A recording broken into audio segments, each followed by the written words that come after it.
यस्य प्रसादं न गति कुतयोऽपि ध्यायामस्तु वामस्तस्य यशोस्त्रिसन्ध्यं वन्दे गुरः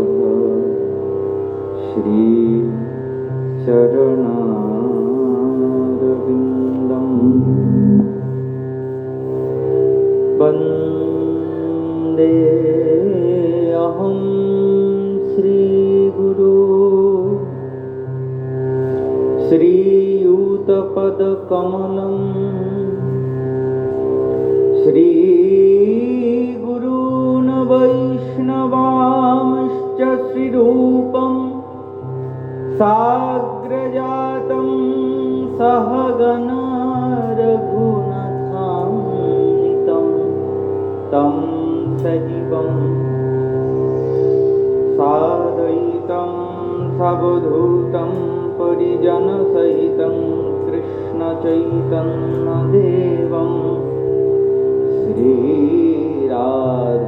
श्रीराधाकृष्णपदान् सहगणललिता श्रीविशाखान्वितांश्च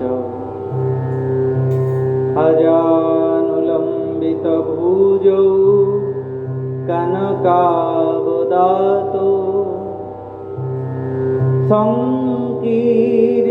संकीर्तनैकपितरो कमलायताक्षो विश्वम्भरो द्विजवरो युगधर्मपालो वन्दे जगत्प्रियकरो करुणावतारो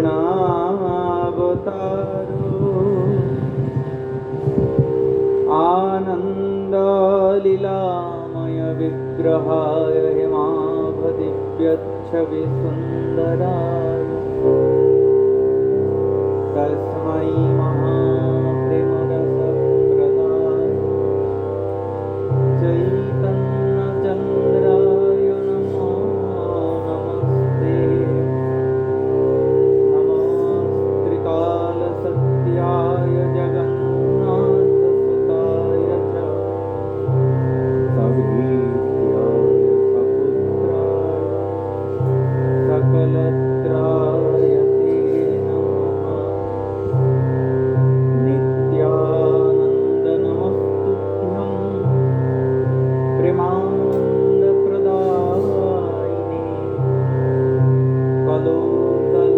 कलोकलमशनाशाय जाह्नवपतये नमः श्री अद्वैतनमस्तुभ्यं कलिजनकृपानिधे गौरप्रेमप्रदानाय श्रीसीतापतये नमः लादिनी स्वरूपाय गौराङ्गसुहृदाय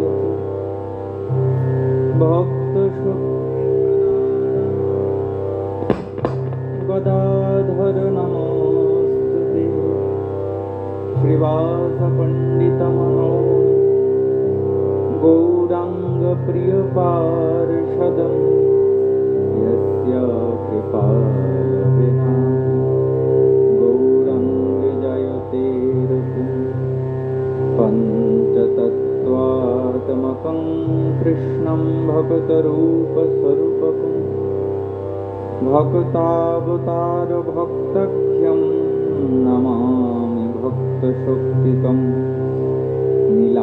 नीलाचलनिवासाय नित्याय परमात्मने बलभद्रसुभद्राभ्यां जगन्नाथाय ते नमः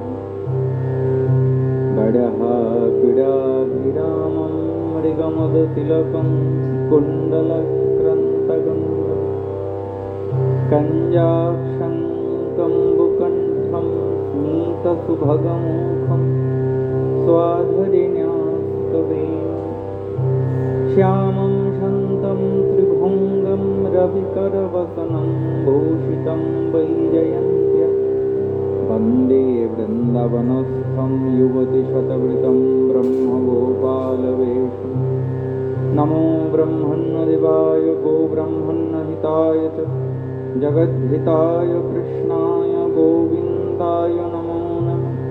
हा कृष्णकरुणा सिन्धु दीनबन्धु जगत्पते गोपीश गोपिकान्त राधाकान्त नमस्कृते तप्त कंचन गौरंगी राधे वृंदावनेश्वरी वृषभानुसुते देवी त्वं नमामि हरिप्रिये वन्दे वृन्दावनगुरुं कृष्णं कमललोचनं वल्लभी वल्लभं देवं राधालिङ्गितविग्रहं वृन्दायै तुलसीदेव्यै प्रियायै केशवस्य च कृष्णभक्तिप्रदे देवी सत्यवत्यै नमो नमः।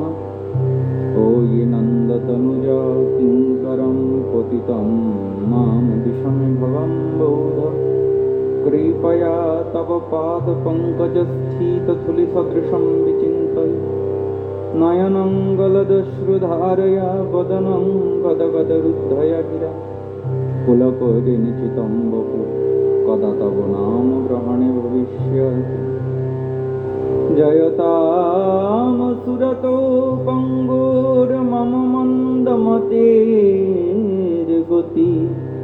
मत्सर्वस्य पदम्भोज श्रीराधा कृष्णगोपाल जय रूप सनातन भट्ट रघुनाथ सजीव गोपाल भट्ट दास रघुनाथ এই ছয় গোসাইয়ের করে চরণ বন্দন যাহা হইতে বিঘ্ননাশ ভবিষ্যপুরণ वंशाकल्पतरुभ्यश्च कृपा सिन्धुभ्यैव च पतितानां पावनेभ्यो वैष्णवेभ्यो नमो नमः।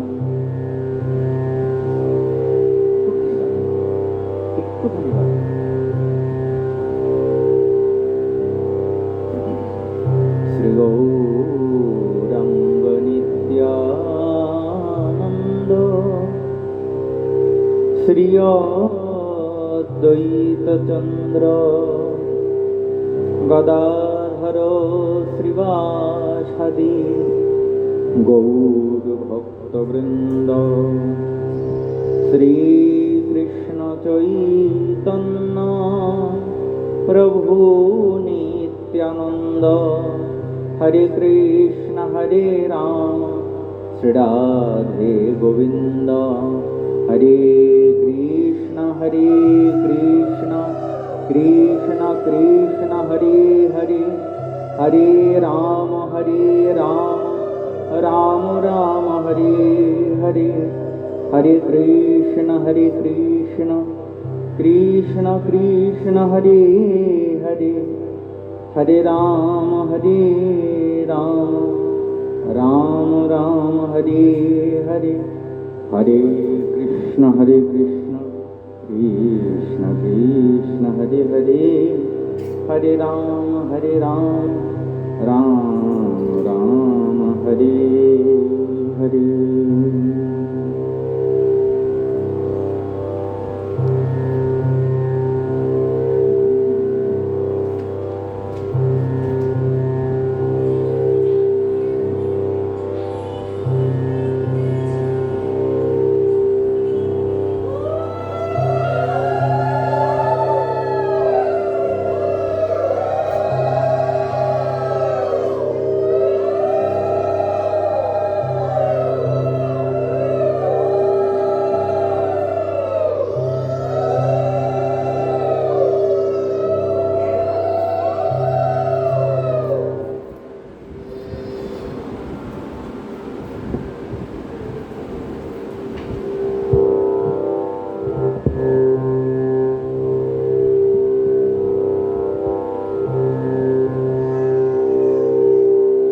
निगमकल्पतरोर्गलितं फलं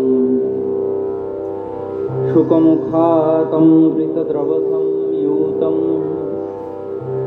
पीबत भागवतं रसमालयं मुहुरहो रसिका भुवि भावुका यं प्रव्रजन्तमनुपेतमपेतकृत्यं दैपायनो शयन विरह कातरया जुहाव पुत्रेति तन्मयतया तरवोऽभिनेदु तं सर्वभूतहृदयं मुनिमानतयस्मि। कलिजुग पावन अवतार राधा कृष्ण मिलित तनु श्रीमान श्रीकृष्ण चैतन्य महाप्रभु उनार अंतरंग पार्षदगणेर मध्य अन्यतम श्रील सनातन गोस्वामी पाद अष्ट गोस्वामीर एकजन। सनातन गोस्वामी पाद काशीते श्रीमान महाप्रभु के तीनटा प्रश्न करेছিলেন। কি প্রশ্ন? সনাতন গোস্বামী মহাপ্রভুকে জিজ্ঞাসা করেছিলেন, প্রভু আমি কে? কে আমি? কেন মোরে যারে তাপত্রয়? ইহা নাহি জানি আমি কেমনে হিত হয়। প্রথম প্রশ্ন আমি কে? দ্বিতীয় প্রশ্ন কেন আমি ত্রিতাপ যন্ত্রণা ভোগ করছি? আর তৃতীয় প্রশ্ন কি করলে আমার ভালো হবে, কি করলে আমার মঙ্গল হবে সেটা আমি জানি না, সেটা আমাকে বলবে। সনাতন গোস্বামী পাদ তিনি এই প্রশ্নগুলো করেছেন মূলত আমাদের মতো জীবদের জন্য, কারণ আমরা জানি না আমি কি।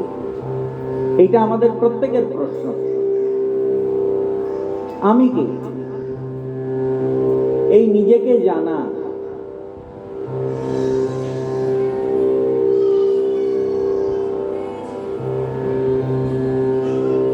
বাস্তবিক পক্ষে কি আমরা নিজেদেরকে নিজে জানি না? আমাদের প্রকৃত স্বরূপটা কি?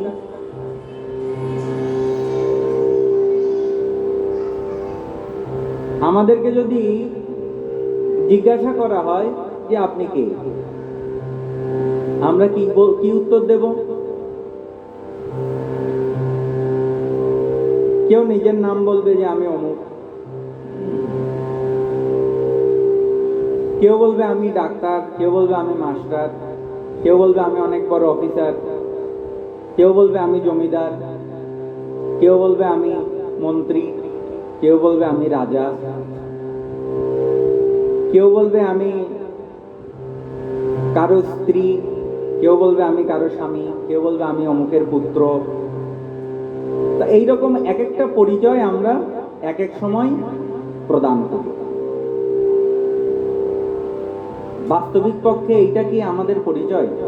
এগুলো আমাদের একটাও কি আমাদের পরিচয়? না। যদি এইগুলো আমাদের প্রকৃত পরিচয় হতো তাহলে এইখানে মহাপ্রভুকে সনাতন গোস্বামী পাদ জিজ্ঞেস করতেন না। এইখানে আমি কে এইটা জিজ্ঞাসা করার পেছনে অনেক তাৎপর্য রয়েছে। এই যে আমরা এতক্ষণ যত পরিচয়ের কথা বললাম,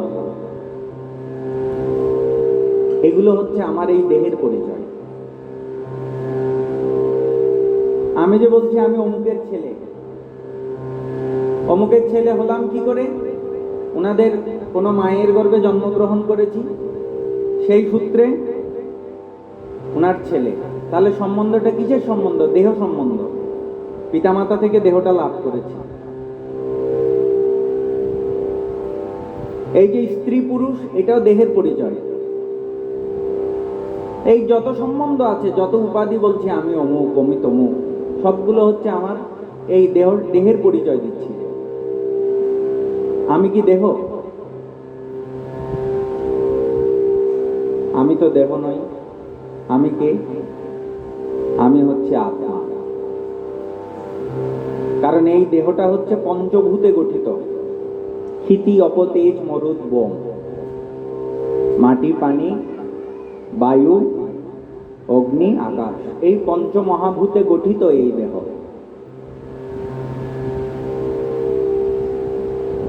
এই দেহের মধ্যে দেহী অবস্থান করছেন, আত্মা। যতক্ষণ দেহী দেহের মধ্যে অবস্থান করছেন ততক্ষণ এই দেহটা সচল আছে, ক্রিয়াশীল আছে। যেই মাত্র আত্মাটা দেহ থেকে নির্গত হয়ে যাবে, দেহ ছেড়ে চলে যাবে, তখন আর এ দেহের কি পরিচয় থাকবে? তখন একটাই পরিচয়, সে ধনী হোক, দরিদ্র হোক, নারী হোক, পুরুষ হোক, বৃদ্ধ হোক, শিশু হোক, বলবে মৃতদেহ। একটাই পরিচয় সব। ওই আত্মাটা বেরিয়ে যাওয়ার সাথে সাথেই তার সমস্ত পরিচয় ওইখানে সমাপ্ত হয়ে যায়। তাহলে এই যে আমরা এই যত যত পরিচয় প্রদান করছি, আমি অমুক, আমি তমুক, এগুলো আমাদের প্রকৃত পরিচয় নয়। তাহলে আমি কে? শ্রীমৎ মহাপ্রভু সনাতন গোস্বামী বাক্যে উত্তর দিয়েছেন, জীবের স্বরূপ হয় নিত্য কৃষ্ণ দাস। এই আত্মার প্রকৃত স্বরূপ হচ্ছে কৃষ্ণের দাস, কৃষ্ণের সেবক। প্রত্যেকের, আমরা যারা আছি প্রত্যেকেই তার সেবক। এই একটাই আমাদের প্রকৃত পরিচয়। আর বাকি যত সব পরিচয় দিচ্ছে এগুলো আমাদের মিথ্যা পরিচয়। এই জীবের স্বরূপ হয় নিত্য কৃষ্ণ দাস।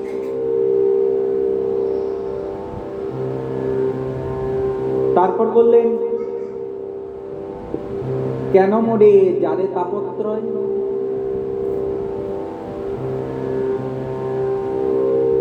ত্রিতাপ জ্বালা কেন আমার ভোগ করতে হচ্ছে? আধ্যাত্মিক, আদি ভৌতিক, আদি দৈবিক। কেন আমি ত্রিতাপ জ্বালা ভোগ করছি? কি কারণে ভোগ করছি? আমার কি দোষ, কি অপরাধ? কেন আমি সংসার দুঃখ ভোগ করছি? বলছেন, জীব নিত্য কৃষ্ণদাস ইহা ভুলি গেল, অতএব মায়া তার গলায় বাঁধিল। এই যে মায়াদেবী আমাদেরকে দুঃখ, আমাদেরকে ত্রিতাপ যন্ত্রণা প্রদান করছেন, আমাদের দোষটা কোথায়? আমাদের দোষ হচ্ছে আমরা যে কৃষ্ণের দাস এইটা আমরা ভুলে গেছি, আমাদের প্রকৃত স্বরূপটা আমরা ভুলে গেছি। যার কারণে মায়াদেবী আমাদেরকে সংসারে যন্ত্রণা প্রদান করছেন, ত্রিতাপ জ্বালায় জর্জরিত করছেন। এই কৃষ্ণ ভুলে যাওয়াটাই হচ্ছে আমাদের দোষ।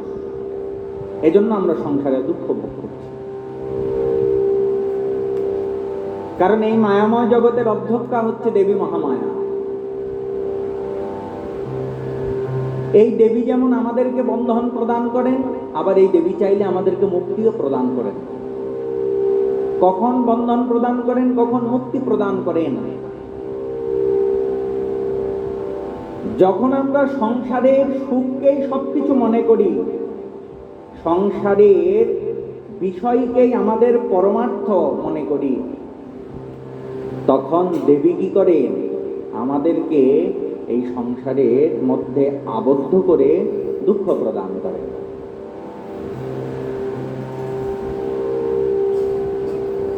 কিন্তু যখন জীব ওই সংসারের প্রতি, সংসারের বিষয়ের প্রতি মোহ পরিত্যাগ করে কৃষ্ণের চরণাশ্রয় গ্রহণ করেন, তখন দেবী যোগমায়া সেই জীবকে সংসার থেকে মুক্ত হতে সাহায্য করেন।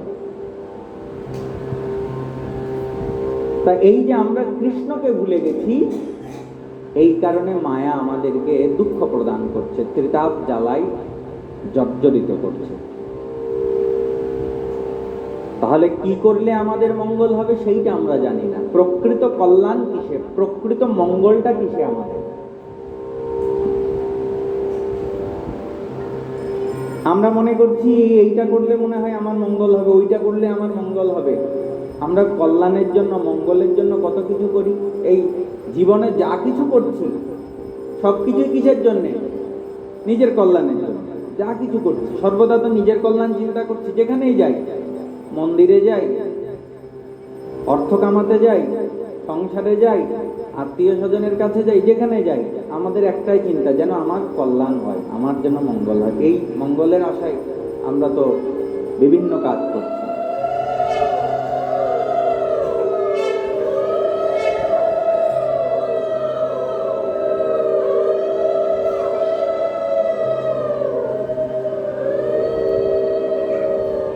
যাতে আমার ভালো হয়। আমরা কি চাই কি চাই না। সংসারে আমরা কেউ দুঃখ পেতে চাই না। সংসারে আমরা সবাই সুখ পেতে চাই। কিন্তু দুর্ভাগ্যের বিষয়, আমরা দুঃখ না চাইলে কি দুঃখ আমাদের কাছে আসে না? দুঃখ না চাইলেও আমাদের কাছে দুঃখ আসে। আবার সুখ চাইলেই কি আমরা সবসময় সুখ পাই? সুখ চাইলেও আমরা সবসময় সুখ পাই না। এখন আমাদের চাওয়াটা, এই যে আমরা সুখ চাইছি, কোথা থেকে সুখ চাইছি? অনিত্য বস্তু থেকে সুখ চাইছি। যে বস্তু আমাকে সুখ দিতে পারবে না, আমরা সেই বস্তু থেকে সুখ চাইছি। কোথায়? বলছে সংসার। একটু ডিস্টার্ব করছে, এটা সাউন্ডটা একটু ডিস্টার্ব করছে। প্রথম দিন ঠিক ছিল।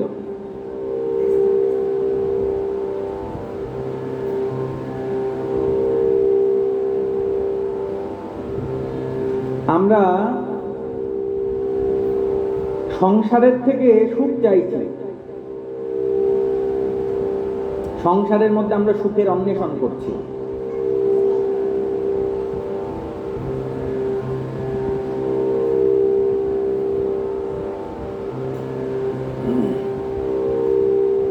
সংসারে কি সুখ আছে? বলতে সংসারে সুখ আছে, কিন্তু সুখটা কেমন? সংসারের সুখটা হচ্ছে দুঃখ মিশ্রিত। আপনি নিরবিচ্ছিন্ন সুখ সংসারে পাবেন না। সংসারের প্রতিটি সুখের সঙ্গেই দুঃখ জড়িত আছে। এখানে কেউ বলতে পারবেন না আমি সবসময় সুখে থাকি। কেউ বলতে পারবেন যে আমার কোনো দুঃখ নাই, বা এই যাবৎকাল অবধি আমি কোনো দুঃখ পাইনি। অর্থাৎ এই যেই তিন প্রকার দুঃখের কথা বলছে, আধ্যাত্মিক, আধি ভৌতিক, আধি দৈবিক, কেউ বলতে পারবেন যে আমার কোনো দুঃখ নাই? এখানে কেউ আছেন? থাকলে হাত তুলুন, আমি একটু দেখতে যাই। কেউ নাই? যে কোনো দুঃখ নাই?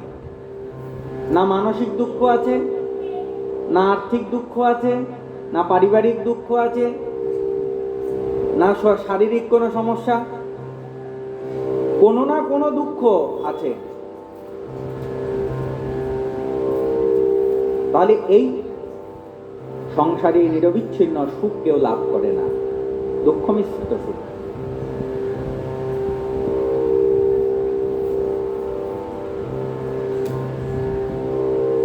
এক লোক বনের মধ্যে গেছে। বনের মধ্যে গিয়ে বাঘে তাড়া করেছে।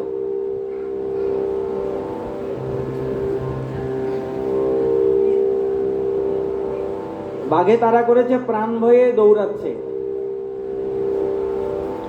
দৌড়াতে দৌড়াতে একটা পুরনো কুয়োর মধ্যে পড়েছে।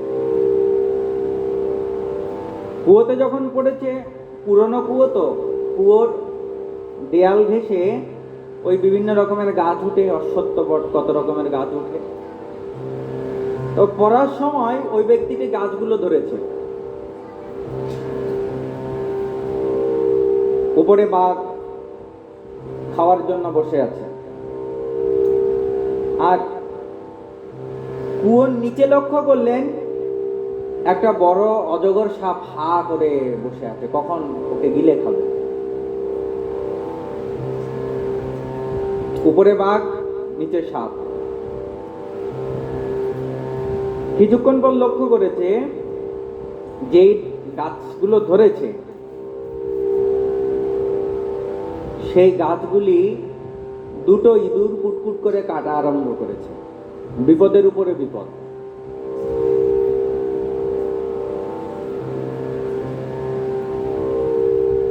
সেই কুয়োর উপরে একটা গাছের মধ্যে মৌমাছি বাসা করেছে, মধু। একটা বিষাক্ত কীট পোকা ওই মৌমাছির মধুর চাক থেকে মধু খাওয়ার সময় পোকাটা বিষাক্ত, ওই পোকার মুখের বিষাক্ত মধু মিশে ওই মধুটাও একটু বিষাক্ত হয়েছে। এক ফোঁটা মধু টপ করে পড়েছে ওই ব্যক্তির গালে, মধু। ওই ব্যক্তি কি করলেন, ওই উপরে বাঘ নিচে সাপ, যেই গাছ ধরেছে সেই গাছগুলো ইঁদুরে কুটকুট করে কাটছে। তারপর এই রকম চারিদিকে বিপদ। এই অবস্থায় ওই যে মধুর ফোঁটাটা, বিষাক্ত বিষযুক্ত মধুর ফোঁটাটা পড়েছে, ওই মধুটা ওই জিভ দিয়ে চেটে খেয়ে নিয়েছে। মিষ্টি, আর কি মিষ্টি। বলছে এই আমাদের প্রত্যেকের অবস্থা ওই লোকের মতো, আমাদেরও চারিদিকে বিপদ। এই এত বিপদের মাঝে ওই আমরা যখন ওই বিষাক্ত ওই মধুটা পান করেছে না, মিষ্ট লেগেছে, খেয়ে নিয়েছে মধু মিষ্টি, ওই আমরা সংসারের মধ্যে ওই রকম সুখ পেলেই আমরা সেটার পিছনে ছুটে বেড়াই। ওই মধুটা যেমন বিষযুক্ত, তেমনি ওই সংসারে যেই সুখের পিছনে আমরা ছুটছি ওই সুখটাও দুঃখ মিশ্রিত।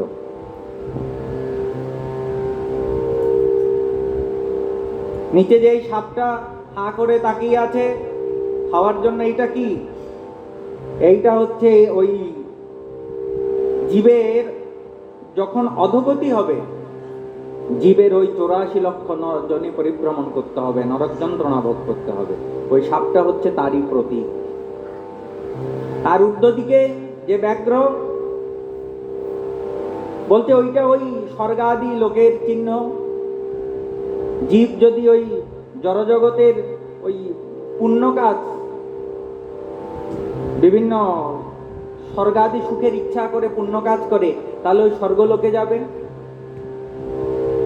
বলছে স্বর্গে যাওয়া নরকে যাওয়ার মধ্যে কোনো পার্থক্য আছে? স্বর্গে গেলে সুখ ভোগ করবেন, নরকে গেলে নরক যন্ত্রণা ভোগ করবেন, এতটুকুই পার্থক্য, কিন্তু আর কোনো পার্থক্য নাই।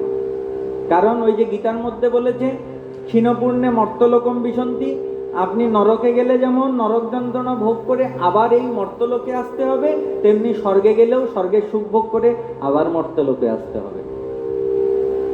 শুধু স্বর্গে নয়, যদি ব্রহ্মলোকেও যান, অর্জুনকে বলছেন আব্রহ্ম ভুবনাল্লোকা পুনরাবর্তিন অর্জুন। হে অর্জুন, তুমি যদি ব্রহ্মলোকেও যাও আবার কোথায়? এ মর্তলোকে আসতে হবে। তাহলে স্বর্গে যাওয়া আর নরকে যাওয়ার মধ্যে বিশেষ কোনো পার্থক্য নাই। শুধু এক জায়গায় গেলে একটু ভালো থাকবেন, আর এক জায়গায় গেলে শাস্তি ভোগ করবেন, এইটুকুই পার্থক্য। পুনরায় আবার সংসারে এসে সংসার যন্ত্রণা ভোগ করতে হবে।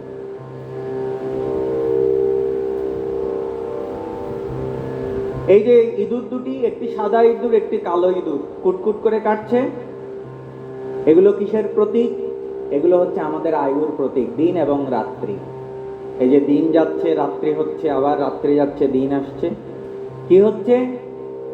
আমাদের আয়ু শেষ হচ্ছে, আমরা বুঝতেও পারছি না।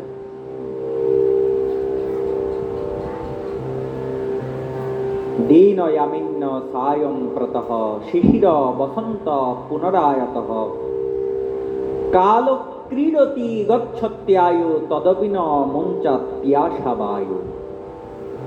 শঙ্করাচার্য বলছেন দিন এবং রাত্রি অতিবাহিত হচ্ছে, কালক্রমে এই যে শিশির বসন্ত ষড়ঋতু অতিবাহিত হচ্ছে, এই যে আমরা বসে থাকি কখন শীতকাল আসবে, আবার শীতকাল আসলে কখন ওই বসন্তকাল আসবে, বসন্তকাল আসলে কখন আবার বর্ষাকাল আসবে। এই যে এক একটা ঋতু যাচ্ছে, শুধু কি ঋতু যাচ্ছে, শুধু কি দিন রাত্রি যাচ্ছে? বলছে না, সেই সাথে আমাদের আয়ু চলে যাচ্ছে। আয়ু বাড়ছে না। যতটা দিন পরমায়ু নিয়ে আমি এসেছিলাম, এই দিন যাচ্ছে মানে আমার পরমায়ুগুলো যাচ্ছে। শঙ্করাচার্য বলছেন, আয়ু তো যাচ্ছে, কিন্তু তদপি ন মুঞ্চাত্যাশা বায়ু, কিন্তু আমার আশার শেষ হচ্ছে না। আমাদের আশা শেষ হচ্ছে, দিন যাচ্ছে, আজকে এক আশা, সেই আশা পূর্ণ হোক বা না হোক পরশুদিন আরেকটা আশা। এই আশাবায়ু আমাদের ত্যাগ হচ্ছে না। আমরা প্রতিনিয়ত সংসার থেকে আশা করেই চলেছি, কিন্তু আমাদের আয়ু তো চলে যাচ্ছে। এই দিন, এই ইঁদুরগুলো যে কুটকুট করে কাটছে, বলছে এই তারই প্রতীক। বলছে এই যে এমন চারিদিকে বিপদ সংকুল অবস্থা, আর ওই অবস্থায় ব্যক্তি কি করলেন, ওই কীট দুষ্ট পোকার মধুটা চেটে খেলেন। তেমনি আমরা মনে করি বাহ, সংসারে তো মনে হয় অনেক সুখ, একটু ওই চেটে দেখি। পরিবর্তে আমাদের দুঃখটাই লাভ হয়। এই আমরা প্রত্যেকেই কুয়োর মধ্যে পড়ে আছি। কোন কুয়ো? বলছে এই সংসার কুয়ো। সংসার থেকে উদ্ধার পাবার জন্য কি করে উদ্ধার লাভ করব, সেই প্রচেষ্টা আমি করছি না। আমি জানি না কি করলে আমার হিত হবে, কি করলে আমার প্রকৃত মঙ্গল হবে। কে আমি, কেন মোরে যারে তাপত্রয়, ইহা নাহি জানি আমি কেমন হিত হয়। শ্রীমন মহাপ্রভু সনাতন গোস্বামী পাদকে বিস্তৃতভাবে এই তিনটি প্রশ্নের উত্তর প্রদান করেছেন। শ্রীল কৃষ্ণদাস কবিরাজ গোস্বামী পাদ শ্রী শ্রী চৈতন্য চরিতামৃত গ্রন্থের মধ্যে বর্ণনা করেছেন বিস্তারিতভাবে।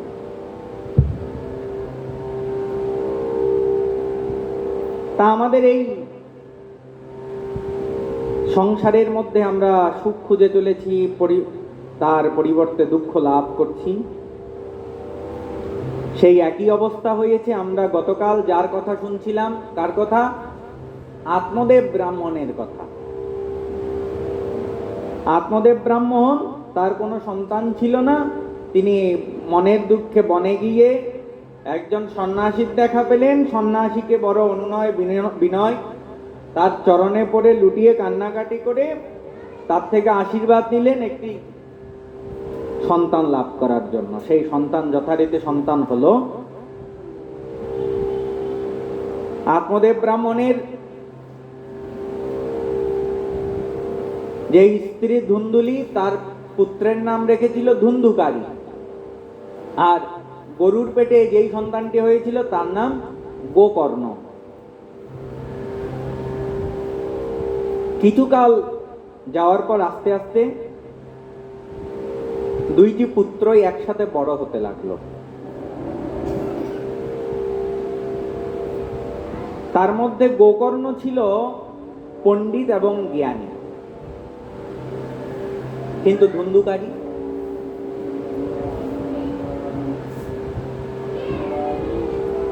ধুন্ধুকারীটা একটু শয়তান প্রকৃতি। এখানে কি বাইরে মাইক লাগানো আছে? মন্দিরে মাইক বন্ধ করে দিয়েছে।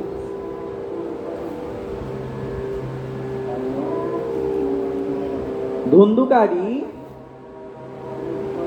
শয়তান প্রকৃতির। ওই স্নান শৌচাদি ব্রাহ্মণোচিত যত আচরণ রয়েছে সেগুলো কিচ্ছু জানতো না। কোন প্রকারের সদাচার ছিল না। আর তার মধ্যে ছিল অতিশয় তীব্র ক্রোধ। যত রকমের অসৎকর্ম আছে এই ধুন্ধুকারী করত। কারণ ভালো শিক্ষা তো লাভ করছে না। যাকে মা বলে জানে ধুন্দুলি, তার আচরণ তো ভালো না। মা যেমন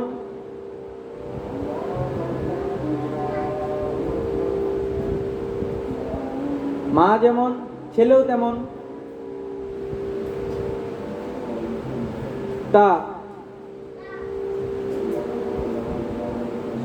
তার কোনো আচার বিচার ছিল না।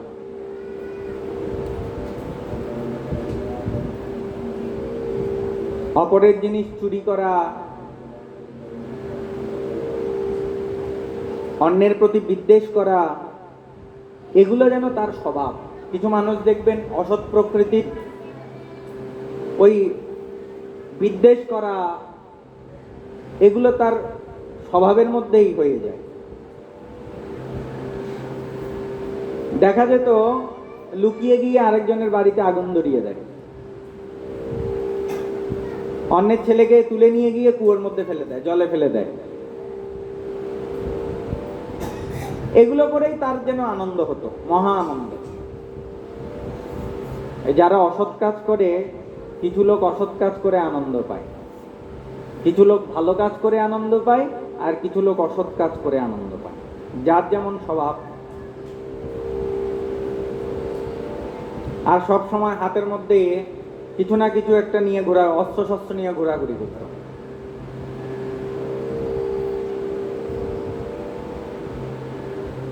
কারণ বাবার তো অর্থবিত্তের অভাব ছিল না। এইরকম করতে করতে বড় হচ্ছে। এবার যার একটু অর্থবিত্তের অভাব থাকে না, সে যদি বিপথে যায়, কোন দিকে, কোন পথ অবলম্বন করে? একটা হচ্ছে নেশা, আরেকটা হচ্ছে নারী।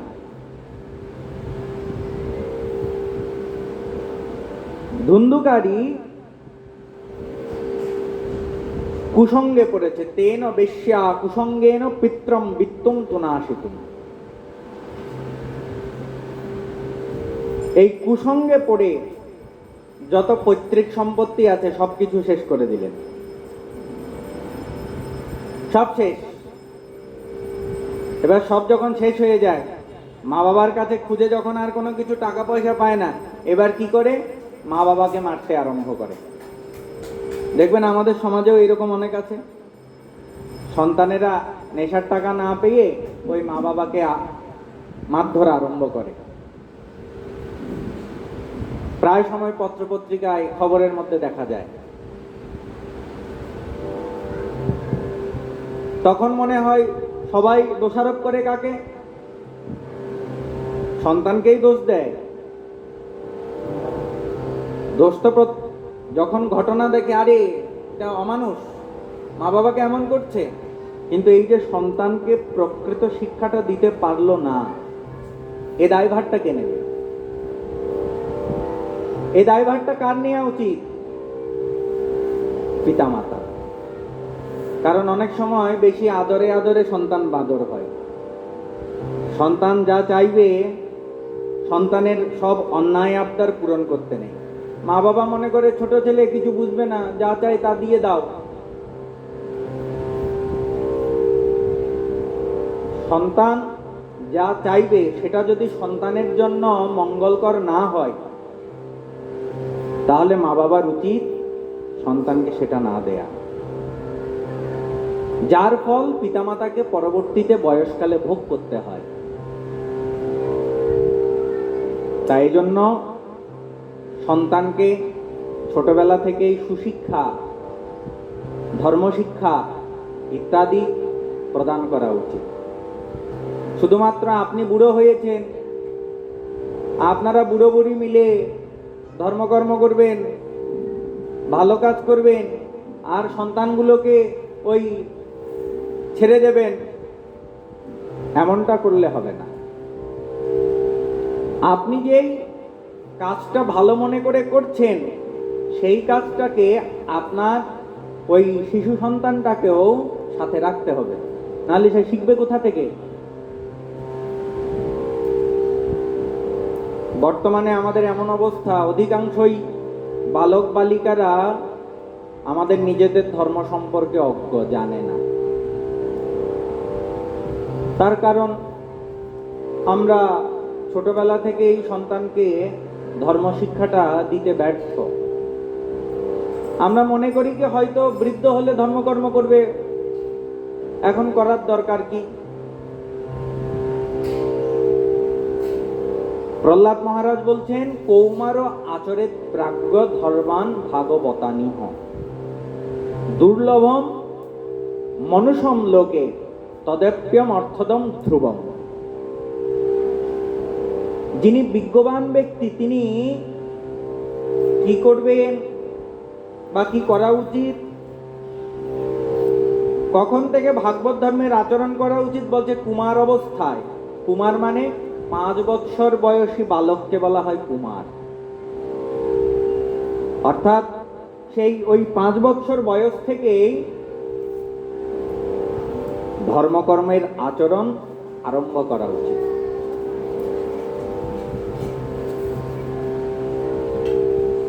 কিন্তু আমরা মনে করি কি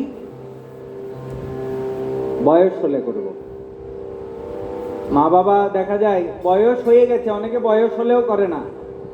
এবার সন্তানরা যদি কেউ একটু পূর্বজন্মের স্বীকৃতিবশত কিংবা কোনো সাধুসঙ্গের প্রভাবে একটু ধর্মকর্ম করার জন্য আগ্রহ দেখায়, কতজনে বাদ ওই প্রতিবন্ধকতা হয়ে দাঁড়ায়। বলি এই অল্প বয়সে কি ধর্মকর্ম করো, আরো বয়স হোক। না না, এখন অল্প বয়সে করার দরকার নাই, এখন বয়স হয়েছে নাকি। বলছে আর একটু বয়স হোক। বলে অকালে সকাল হয়ে গেছে। বলে আপনাদের এইখানে কেউ একটু ওই অল্প বয়সে ধর্ম করলে বলছে কি ব্যাপার, অকালে সকাল হয়ে গেছে। কার জন্য কখন কাল কখন অকাল কেউ বলতে পারেন? কার কখন কাল? 5 মিনিট পরে কার কাল উপস্থিত হবে কেউ জানেন? কেউ জানি না আমরা। তাহলে কোনটা কাল কোনটা অকাল?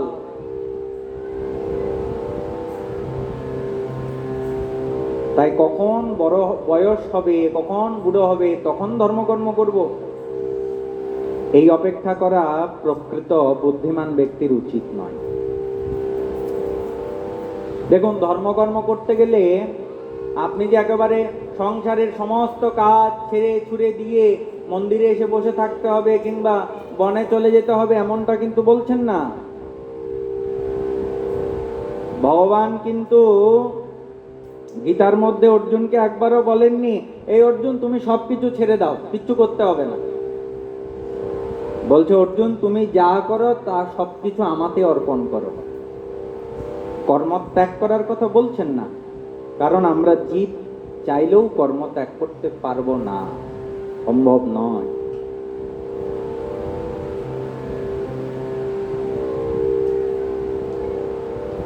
মহাপ্রভু কি বলেছেন? 10 পাশে মিলে সবে দুয়ারে বসিয়া কৃষ্ণ নাম করো সবে হাতে তালি দিয়া।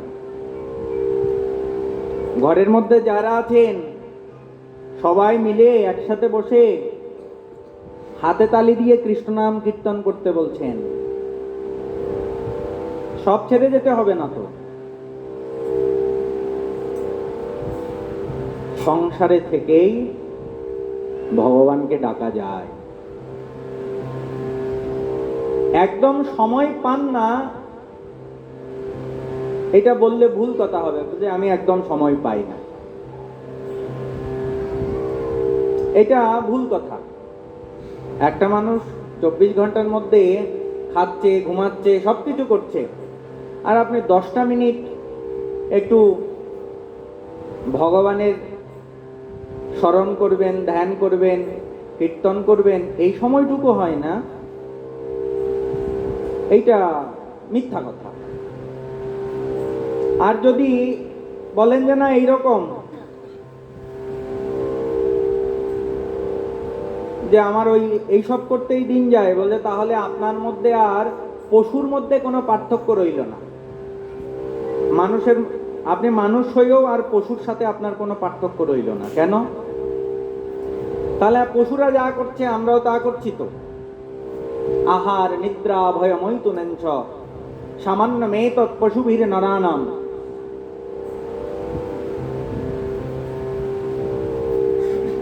ধর্ম হি তেষাম অধিক বিশেষাম ধর্মেণ হীনা পশুভীর নরানাম।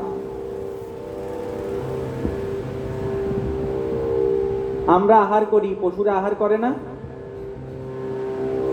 হয়তো আমরা একটু ভালো করে রান্না টান্না করে মরিচ মশলা দিয়ে একেবারে সাজিয়ে গুছিয়ে খাই,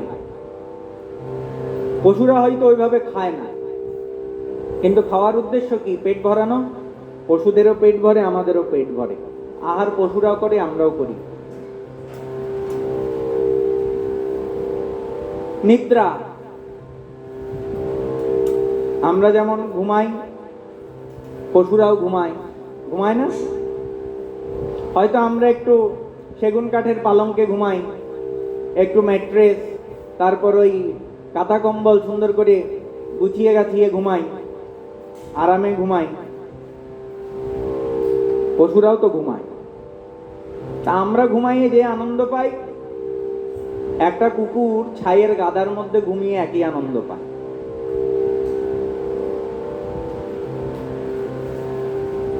আমরা যেমন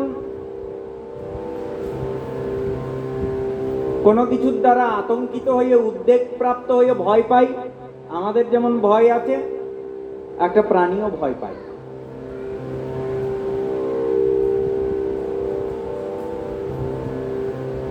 তারপর মৈথুন, অন্যান্য পশুরা যেমন বংশ বিস্তার করে, আমরাও তো বংশ বিস্তার করি। কোনো পার্থক্য আছে? তা পশুরা যা করে আমরাও তো তাই করছি। তাহলে আর আমি মানুষ হয়ে আমার কি লাভ হলো? বলছে মানুষের একটা বিশেষত্ব আছে। বিশেষত্বটা কি? মানুষের ধর্মবোধ আছে, পশুর মধ্যে ধর্মবোধ নেই। এটাই হচ্ছে পার্থক্য।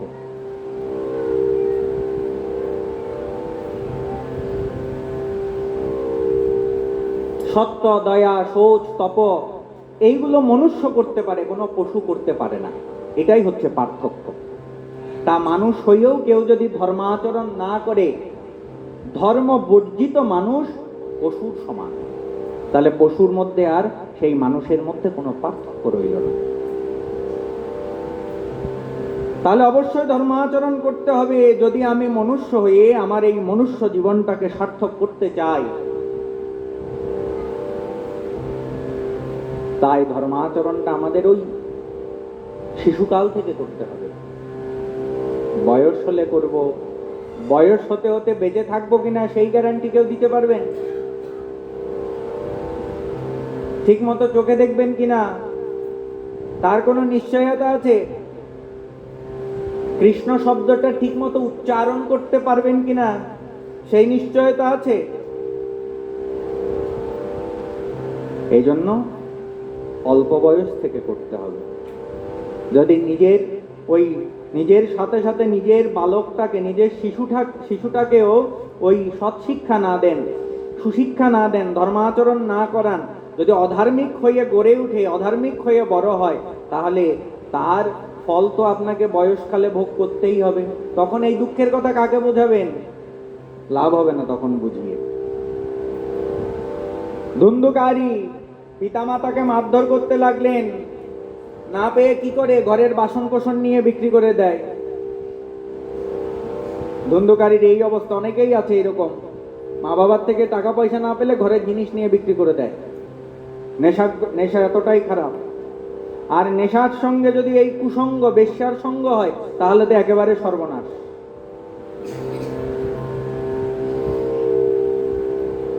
যখন ধন সম্পত্তি সব নষ্ট হয়ে গেছে, এবার পিতা উচ্চেস্বরে কাঁদতে লাগলেন। আবার ওই ঘর থেকে গতকাল দেখলাম সন্তান না থাকার কারণে কান্না করছে, আর আজকে সন্তান থেকে কান্না করছে। এতদিন ওই সন্ন্যাসী যখন বলেছিল যে তোমার আগামী 7 জন্মে সন্তান হওয়ার যোগ নেই, আর ব্রাহ্মণ বলেছিল কি, বলছে এই গৃহস্থের যদি সন্তান না থাকে তাহলে তার থেকে আর কি বড় দুঃখ থাকতে পারে। ওই তখন মনে হয়েছিল সংসার না থাকলেই বুঝি দুঃখ, আজকে মনে হচ্ছে সংসার থেকেই তো এইরকম কুপুত্র থাকাই তো দুঃখ। বলছে ওর মায়ের তো বন্ধা থাকাই ভালো ছিল। বলছে যার কুপুত্র রয়েছে বলছে এই কুপুত্র থাকা সন্তান না থাকার থেকে ওই যার সন্তান নেই সে অনেক ভালো। কুপুত্র অনেক দুঃখদায়ী।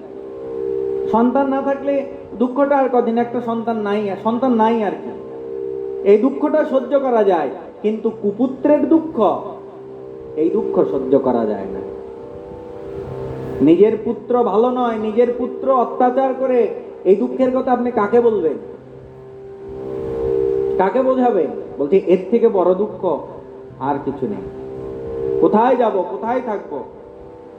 ব্রাহ্মণ, আত্মদেব ব্রাহ্মণ চিন্তা করতে লাগলেন, এই সংকটে আমাকে কে উদ্ধার করবে, আমার এমন বিপদ। একদিন এই পুত্র ছিল না দেখে আমি প্রাণ ত্যাগ করতে গিয়েছিলাম, আর আজকে পুত্র থাকার কারণে আমার এই প্রাণ ত্যাগ করতে হচ্ছে। আত্মদেব ব্রাহ্মণ যখন এইরকম চিন্তা করতে লাগলেন, তখন ওই যে তার পুত্র গোকর্ণ, তিনি তো বিদ্বান, সেই জ্ঞানী গোকর্ণ সেইখানে এসে পিতাকে বোঝাতে লাগলেন, হে পিতা, অসারহ খলু সংসার দুঃখ রূপী বিমোহকঃ সুতঃ কস্য ধনম কস্য স্নেহ পায় জলতে অনিশম। গোকর্ণ তার পিতাকে বোঝাচ্ছেন, পিতাকে বলছেন, হে পিতা, দুঃখ করবেন না, এই সংসারটা অসার, অসার সংসার, কেবল দুঃখময় এবং মোহ উৎপন্নকারী। আপনি যে দুঃখ করছেন, ছেলে কার ছেলে? ধন সম্পত্তি বা কার?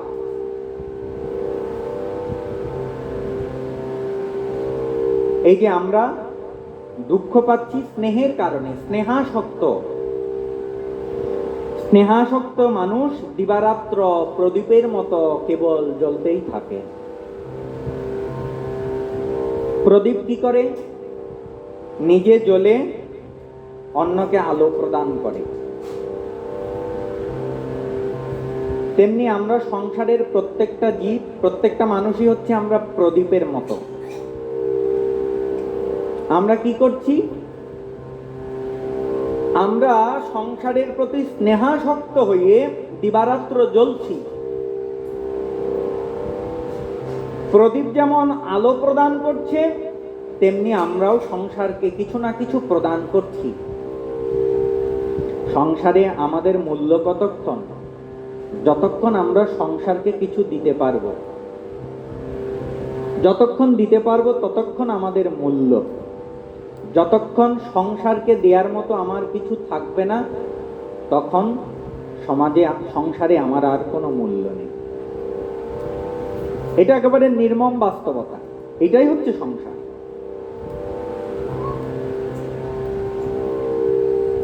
পিতামাতা কতক্ষণ ভালো সন্তানের নিকট? যতক্ষণ পিতামাতা দিতে পারবে।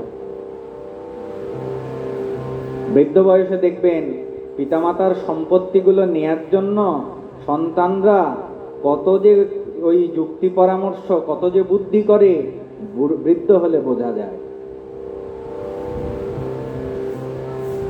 যদি ওই এক সন্তানকে বেশি দিয়েছে তো এক সন্তানকে কম দিয়েছে, তাহলে না বোঝা যায় পিতামাতার প্রতি ভালোবাসা, ওই শ্রদ্ধা ভক্তি কতটুকু অবশিষ্ট থাকে।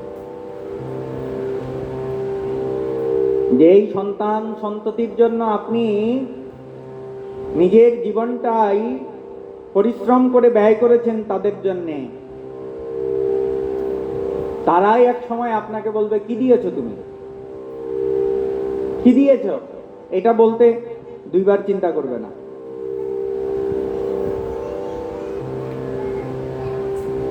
আবার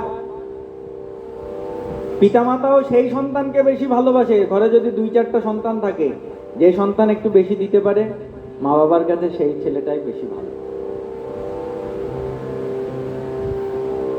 যে দিতে পারে না, সে ভালো না।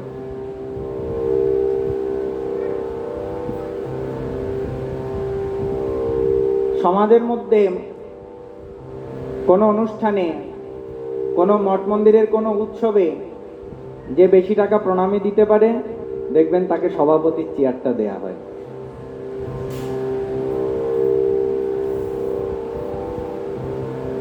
সে যাই হবে হোক, যার কাছে ধন রয়েছে, নীতিশাস্ত্র বলছে ইয়স্য অস্তি বিত্তম স নর পণ্ডিত স কুলীন। বলছে যার কাছে ধন রয়েছে সে যদি মূর্খ হয় সে বড় পণ্ডিত।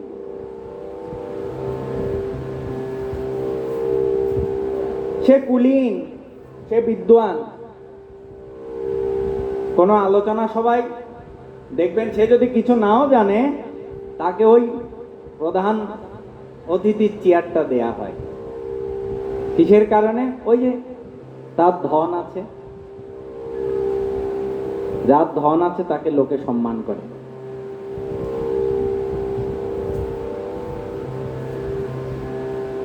তাহলে এই যে সংসারে তার মূল্য, প্রত্যেকের এত মূল্য, সেটা ধন হোক জন হোক। শুধু ধন দিতে পারবেন এমন কথা নয়, আপনি যতক্ষণ সংসারের জন্য পরিশ্রম করতে পারবেন, ধন না থাকলেও যদি আপনি শ্রম দিতে পারেন, শক্তি সামর্থ্য থাকে, তবুও আপনি ভালো থাকবেন। অর্থাৎ কিছু না কিছু আপনাকে দিতে হবে। যেদিন কিছু দিতে পারবেন না, ওই প্রদীপ যেমন নিভে গেলে প্রদীপের আর কোনো মূল্য থাকে না, তেমনি আপনি যতক্ষণ সংসারে দিতে পারবেন না, ততক্ষণ আপনার সংসারে কোনো মূল্য নেই। আমি কথা বলতে পারি দেখেই তো এই আপনাদের পূজারী মহারাজ আমাকে এনেছে।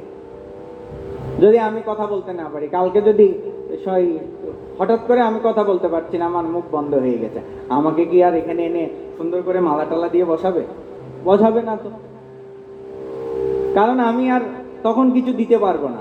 এখন কিছু দিতে পারছি আপনাদের, তাই আপনারা বসে আমার কথা শুনছেন। যদি দিতে না পারি, শুনবেন না। সবকিছু সংসারটাই এমন। বলছে স্নেহাসক্ত মানুষ দিবারাত্র প্রদীপের মতো কেবল জ্বলতেই থাকে।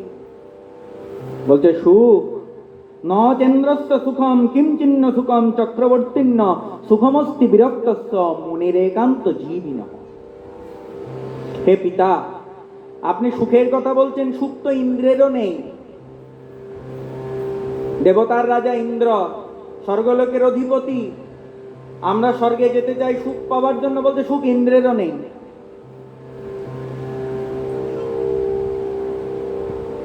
বলছে সুখ চক্রবর্তী রাজারও নেই। সুখ কার আছে? বলছে সুখ আছে কেবলমাত্র বৈরাগী নির্জনবাসী মুনিদের, তাদেরই সুখ। কথাটা বলার তাৎপর্য কি? বৈরাগীর কথা কেন বলছেন? বলছে যার সংসারের প্রতি কোনো প্রকারের আকাঙ্ক্ষা নেই, তিনি সুখে আছেন। কারণ দুঃখের কারণটা কি? ভাগবতে পিঙ্গলা সংবাদে বলছেন আশাহি পরম দুঃখম। দুঃখের কারণ কি? আশা। আপনি আশা করে বসে আছেন, সেটা পাননি, এই জন্য আপনার দুঃখ। আপনার আশাও নাই, দুঃখ নেই। আশাহি পরম দুঃখম নৈরাশ্য পরম সুখম। আপনি সংসারে কারো প্রতি কোনো আশা রাখবেন না, না স্ত্রীর প্রতি, না পুত্রের প্রতি, না স্বামীর প্রতি, না আত্মীয় স্বজনের প্রতি, না বন্ধু বান্ধবের প্রতি। কারো প্রতি কোনো আশা যিনি রাখবেন না, তিনি সুখে থাকবেন। যত বেশি আশা তত বেশি দুঃখ। নৈরাশ্য পরম সুখম। যিনি বৈরাগী, সংসারের প্রতি যার আর কোনো আসক্তি নেই, বলছে তার আর কোনো দুঃখ নেই। বলছি ইন্দ্রেরও সুখ নেই, চক্রবর্তী রাজারও সুখ নেই, তাদের সবকিছু থেকেও সুখ নেই। কেন সুখ নেই? সম্পদ আমাদেরকে সুখ দিতে পারে?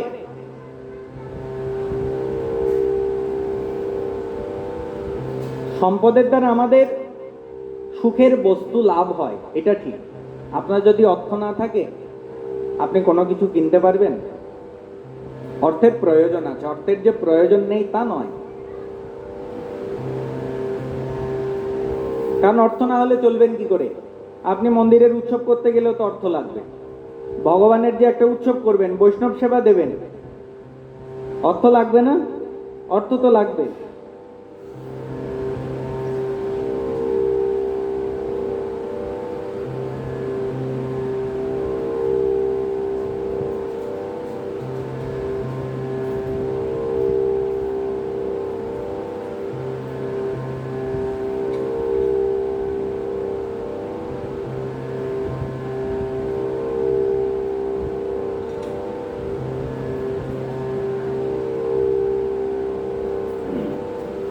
এই যে আমি চট্টেশ্বরী থেকে এইখানে আসলাম, আসার সময় গাড়ি ভাড়া দিতে হয়নি? নাকি গাড়িওয়ালা আমাকে সাধু দেখে বলেছে না ভাড়া লাগবে না? অর্থ লাগবে না? অর্থ লাগবে। এখন তাহলে অর্থ, চক্রবর্তী সুখ সম্রাটের সুখ নেই, ইন্দ্রেরও সুখ নেই, সব থেকেও তাদের সুখ না থাকার কারণটা কেন, এই কথা কেন বলছেন? বলছে আমরা যদি গভীর দৃষ্টিতে দেখি,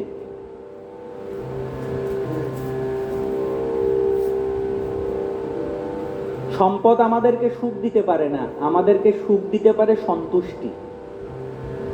অর্থাৎ আপনার যা কিছু আছে সেটা নিয়ে যদি আপনি সন্তুষ্ট থাকতে পারেন তাহলে তবেই আপনি সুখী।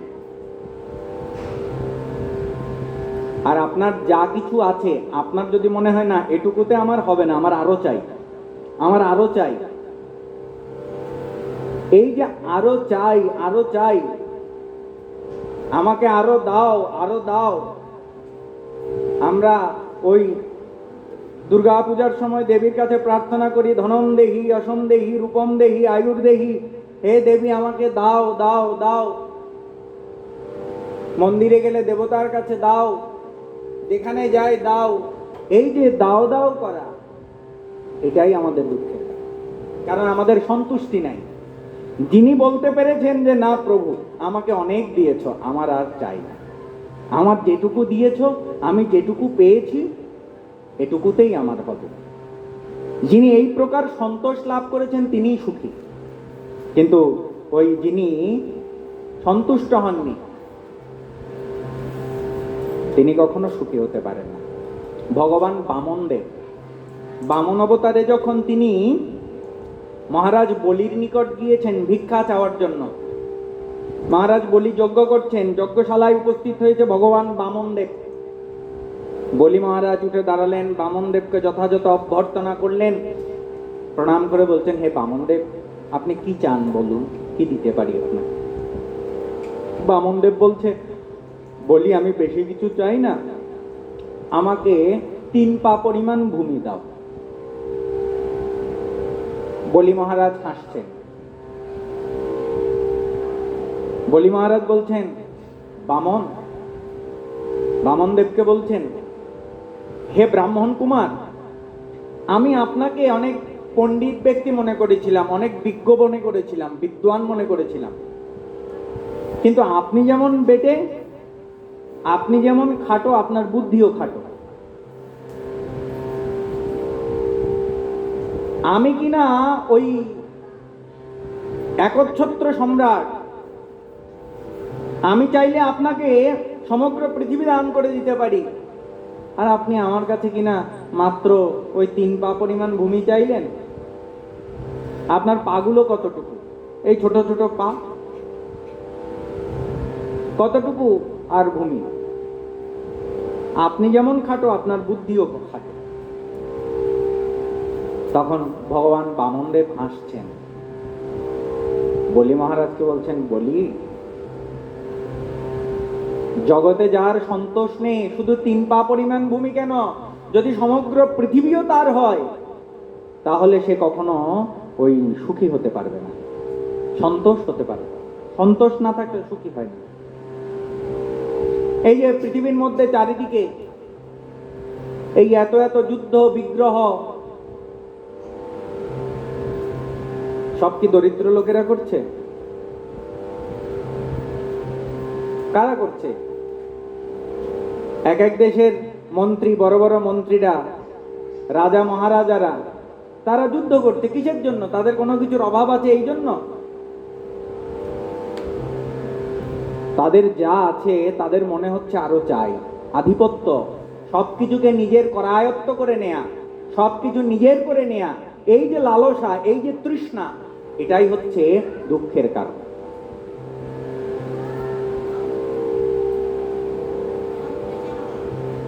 তাই বলছেন সুখ ইন্দ্রেরও নেই, সুখ চক্রবর্তী সম্রাটেরও নেই। সুখ রয়েছে কার? বলছে সুখ রয়েছে কেবল বৈরাগের, নির্জন বাসে মুনির, যার কোনো কিছুর ওই চাহিদা নেই। হে পিতা, এই আমার ছেলে, এই অজ্ঞানতাটা ত্যাগ করুন। আপনি যে বলছেন এটা আমার ছেলে, এটা একটা অজ্ঞান, এটা ত্যাগ করুন।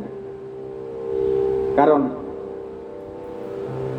মোহ থেকে নরক প্রাপ্তি হয়। মোহ ত্যাগ করুন, কারণ এই শরীরটা একদিন তো নষ্ট হয়ে যাবে। আমাদেরকে এই মোহটা ত্যাগ করার কথা বলছেন। পিতা সবকিছু ছেড়ে বনে গিয়ে থাকুন।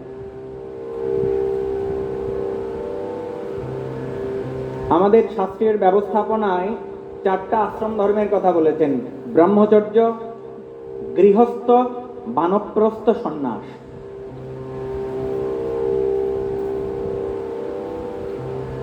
জীবনের প্রথম ভাগ ব্রহ্মচর্যকাল।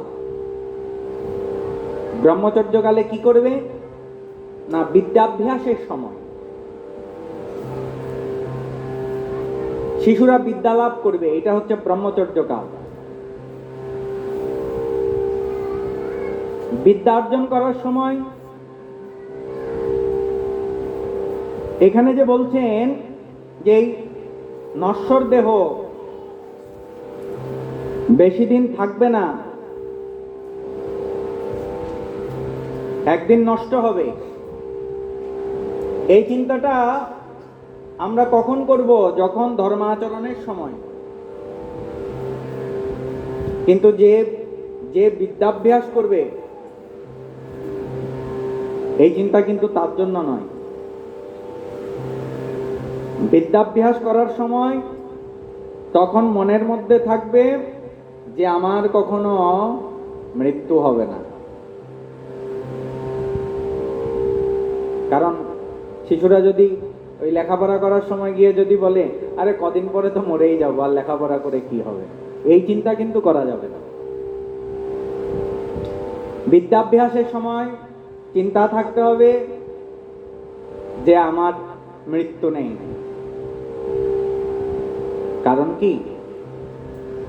জ্ঞান, বিদ্যা এইগুলো কখনো নষ্ট হয় না। আমাদের দেহ থেকে আত্মা যখন চলে যায়, এই দেহ আত্মার সাথে সাথে আমাদের গুণ, কর্মফল এগুলো সাথে যায়, এগুলো আত্মার সাথে সাথে গমন করে। দোষ, গুণ এবং কর্মফল। আপনারা লক্ষ্য করবেন কোন শিশু অতি ছোটবেলা থেকে যে কোনো বিদ্যা অতি সহজে রপ্ত করে ফেলতে পারে। আবার অনেক শিশুকে দেখা যায় আপনি 10-12 বছর ধরে শিখিয়েও ওইটা ভালোভাবে রপ্ত করতে পারে না। আর একটা 2-3 বছর বা 4-5 বছর বয়সে খুব ভালো যে কোনো বিদ্যা রপ্ত করে ফেলে। কারণটা কি? না, ওই শিশুটার যে আত্মা, এই আত্মার সঙ্গে এই গুণটা পূর্ববর্তী জন্মে ছিল। পূর্ববর্তী জন্মে সেই শিশুটি অভ্যাস করেছিল, যার কারণে সেগুলো রয়ে গেছে, নষ্ট হয়নি। এই জন্মে যে মনুষ্যদের দেহ পেয়ে ওই একটুখানি চর্চাতেই তার অতি সহজে প্রকাশিত হচ্ছে। এই দোষ, গুণ, কর্মফল এগুলো নষ্ট হয় না, এগুলো আত্মার সাথে সাথে গমন করে। এই ব্রহ্মচর্য কাল, বিদ্যাভ্যাসের কাল। তারপর হচ্ছে গৃহস্থ। গৃহস্থ ব্যক্তি সৎ উপায়ে অর্থ উপার্জন করবেন, নিজের গৃহস্থ ধর্ম প্রতিপালন করবেন, পঞ্চযজ্ঞ করবেন, এইভাবে নিজের গৃহস্থ জীবন অতিবাহিত করবেন। গৃহস্থকে অর্থ উপার্জন করতে হবে। কেন? যদি গৃহস্থ যদি অর্থ উপার্জন না করে তাহলে সংসার চলবে কি করে? গৃহস্থ আশ্রমকে শ্রেষ্ঠ আশ্রম বলা হয়েছে। তার কারণ ব্রহ্মচারী, সন্ন্যাসী, বানপ্রস্থী সবাই ওই গৃহস্থ আশ্রমের উপরে নির্ভরশীল। যারা সাধু তারা কি অর্থ উপার্জন করে? সাধুরা কি চাকরি বাকরি করে, ব্যবসা বাণিজ্য করে? তাহলে সাধুরা যে এই যে ধর্মাচরণ করে, উৎসব করে, টাকা পায় কোথায়? কোত্থেকে পাবে যদি গৃহস্থরা না দেয়? যারা ব্রহ্মচারী লেখাপড়া করে, বিদ্যার্জন করে, তারাও তো কোনো উপার্জন করে না। তারা কোথা কিসের অর্থ দিয়ে চলবে? ওই সকলেই গৃহস্থ আশ্রমের উপরেই নির্ভরশীল। তা গৃহস্থ অর্থ উপার্জন করবে সৎ উপায়ে এবং সেই অর্থের দ্বারা নিজের জন্য, নিজের স্ত্রী পুত্রের জন্য এবং ধর্মের জন্য ব্যয় করবে। এরপর যথাযথভাবে গৃহস্থ আশ্রম প্রতিপালনের পর এক সময় গিয়ে গৃহস্থ কি করবে? ওই সংসারের সবকিছুর প্রতি ধীরে ধীরে মায়ামোহটাকে ত্যাগ করবে, আসক্তিটাকে ত্যাগ করবে। অর্থাৎ এই যে আমার সংসার, আমি চিরকাল এই সংসারেই থেকে যাব, এই চিন্তাটা করা যাবে না। সেই চিন্তাটা যত বয়স হবে আস্তে আস্তে ওই চিন্তাটাকে সরিয়ে আনতে হবে যে ওই আমার ছেলেপুলে, আমি যা বলি তা হবে সংসারে, আমার কথা ছাড়া কোনো কিছু হবে না, এই চিন্তাটা আস্তে আস্তে ছাড়তে হবে। কারণ আপনি চিরকাল সংসারে থাকবেন না, এক সময় আপনি ছিলেন। এবার ওই নতুন যারা এসেছে তাদের হাতে সংসারটা ছেড়ে দিয়ে আপনি আস্তে আস্তে সংসার থেকে ছুটি দিতে হবে।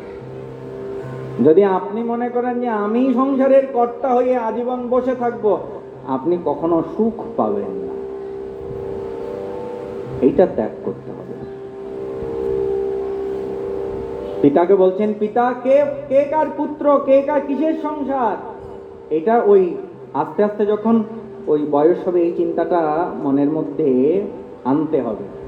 শঙ্করাচার্য বললেন, কা তব কান্তা কস্তে পুত্র সংসার অয়ম অতীব বিচিত্র।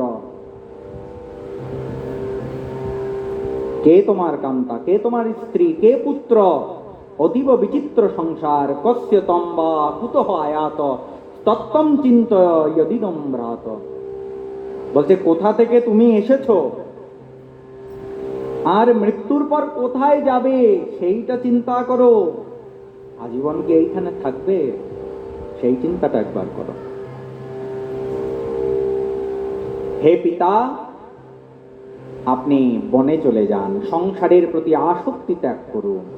গোকর্ণের কথা শুনে আত্মদেব ব্রাহ্মণ বনে যাওয়ার জন্য তৈরি হলেন। পুত্রকে বলছেন, পুত্র তুমি যে বলেছো আমাকে বনে যাওয়ার জন্য, হ্যাঁ আমি সংসারের মায়া ত্যাগ করে বনে চলে যাচ্ছি। এবার বনে গিয়ে আমি কি করব, আমাকে একটু বিস্তারিতভাবে সেই কথা বলো। কারণ আমি অত্যন্ত মূর্খ, কারণ আজ পর্যন্ত কর্মবশত স্নেহপাশে বদ্ধ থেকে পঙ্গুর মতো এই সংসার রূপী অন্ধকূপের মধ্যেই পড়ে রয়েছি। আমরা পঙ্গু হয়ে রয়েছি। বলতে না, হাত পা তো সব আছে, পঙ্গু কোথায়? হাত পা সব থেকেও দেখা যায় ওই আমরা সংসারটা ছেড়ে এক দুপা যে অগ্রসর হব, কোথায় যেন আমাদেরকে কে যেন বেঁধে রেখেছে।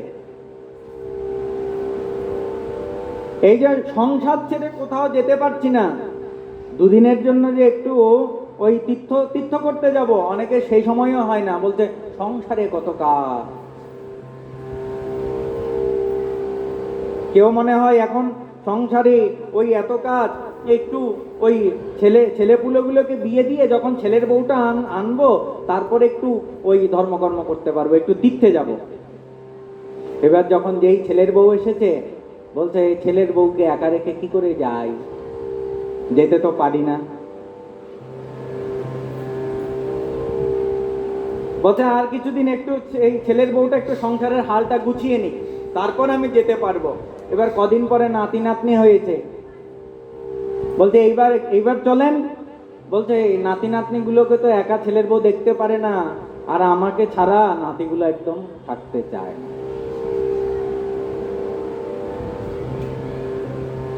তাই এই করতে করতে সময় চলে যায়। তা এই যে যেতে পারছি না, তা হাত পা থেকেও তো পঙ্গু। আত্মদেব ব্রাহ্মণ বলছেন, আমি পঙ্গুর মতো সংসারের মধ্যে পড়েছিলাম। বলছে তুমি দয়ালু। হে পুত্রকে বলছেন, কে? এই গোকর্ণকে বলছেন আত্মদেব ব্রাহ্মণ, তুমি আমাকে উদ্ধার করো। পুত্র যদি আত্মজ্ঞানী হয়, তাহলে সেই পুত্র পিতা অপেক্ষা শ্রেষ্ঠ হয়। পিতা তার থেকে জ্ঞান লাভ করতে পারে না, এতে লজ্জার কিছু নেই। কারো সন্তান যদি পিতামাতার নিকট যেই আত্মজ্ঞান নেই, সেই জ্ঞানটা যদি সন্তানের উদয় হয়, তাহলে পিতামাতা ধন্য, সেই রকম সন্তান লাভ করবে। উদ্ধার করো।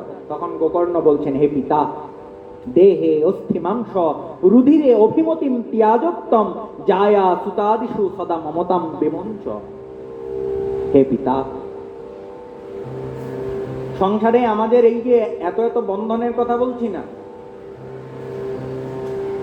সবকিছু বন্ধনের মূলে একটা কেন্দ্রবিন্দু রয়েছে। মূলে কি? মূলে হচ্ছে আমাদের এই দেহ। আমাদের এই দেহের সঙ্গে বাকি সবকিছু সম্বন্ধযুক্ত। দেহের কারণে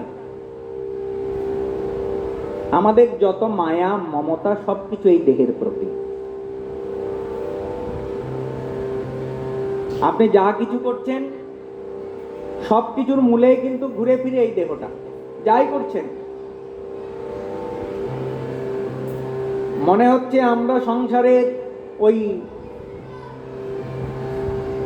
অন্যদেরকে ভালোবাসছি, বাস্তবিক পক্ষে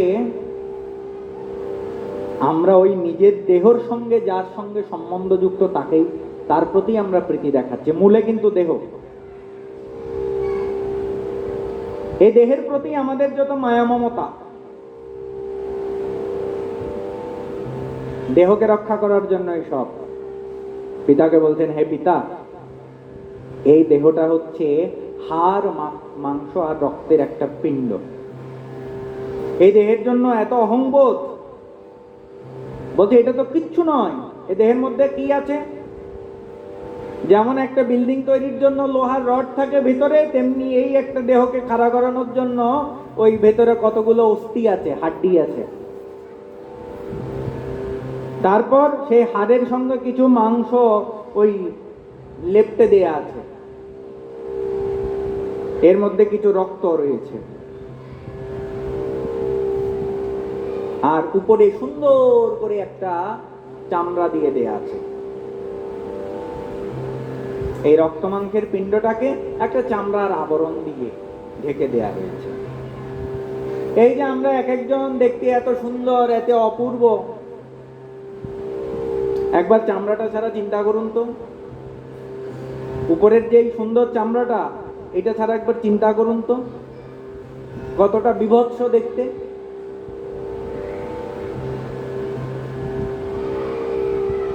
তাহলে এই যে দেহটা হচ্ছে কেবলমাত্র হাড় মাংস রক্তের একটা পিণ্ড, আর এটার জন্যই আমাদের এত অহংকার। হে পিতা, আপনি দেহের প্রতি অহং বুদ্ধি ত্যাগ করুন, কারণ এই দেহটা আমি নই। আমার প্রকৃত স্বরূপ কি? এই যে আমি বলছি, আমি হচ্ছে আত্মা, আমার স্বরূপ হচ্ছে নিত্য কৃষ্ণ দাস, এটাই আমার প্রকৃত স্বরূপ। তা এই যে দেহকে আমি মনে করছি, এই অহং বুদ্ধিটা ত্যাগ করুন হে পিতা। স্ত্রী পুত্রের উপর কখনো মমতা করবেন না, মমতাটা পরিত্যাগ করুন। এই সংসারকে সর্বদা ক্ষণভঙ্গুর দেখবেন, সংসারের কোনো জিনিসকে স্থায়ী মনে করবেন না, কারণ সংসারকে যদি আপনি স্থায়ী মনে করেন তাহলে তার প্রতি আসক্তি আসে, অনুরাগ আসে। তার প্রতি অনুরাগ করবেন না, একমাত্র বৈরাগ্য রসের রসিক হয়ে ভগবত ভক্তিতে নিরত থাকুন। ভগবত ভজনই হচ্ছে সর্বশ্রেষ্ঠ ধর্ম।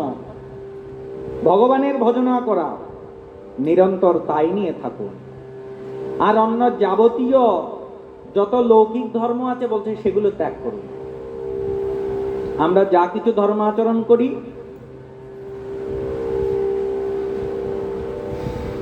এর মধ্যে কিছু লৌকিক ধর্ম আছে।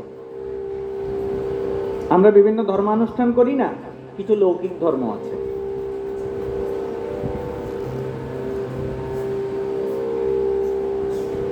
লৌকিক ধর্ম কোনগুলি? সমাজের মধ্যে, বিভিন্ন সমাজে কালক্রমে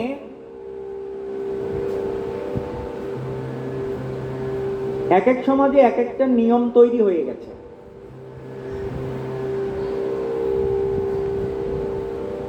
যেগুলো কোনো শাস্ত্রে নেই, কিন্তু ওই অঞ্চলের লোকজন ওই রকম করে,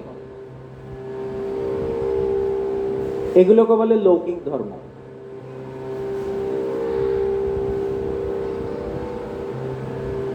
তা এই লৌকিক ধর্মগুলি সমাজে থাকতে গেলে অনেক সময় ওই সামাজিকতা রক্ষার্থে অনেক কিছু আমাদের করতে হয়,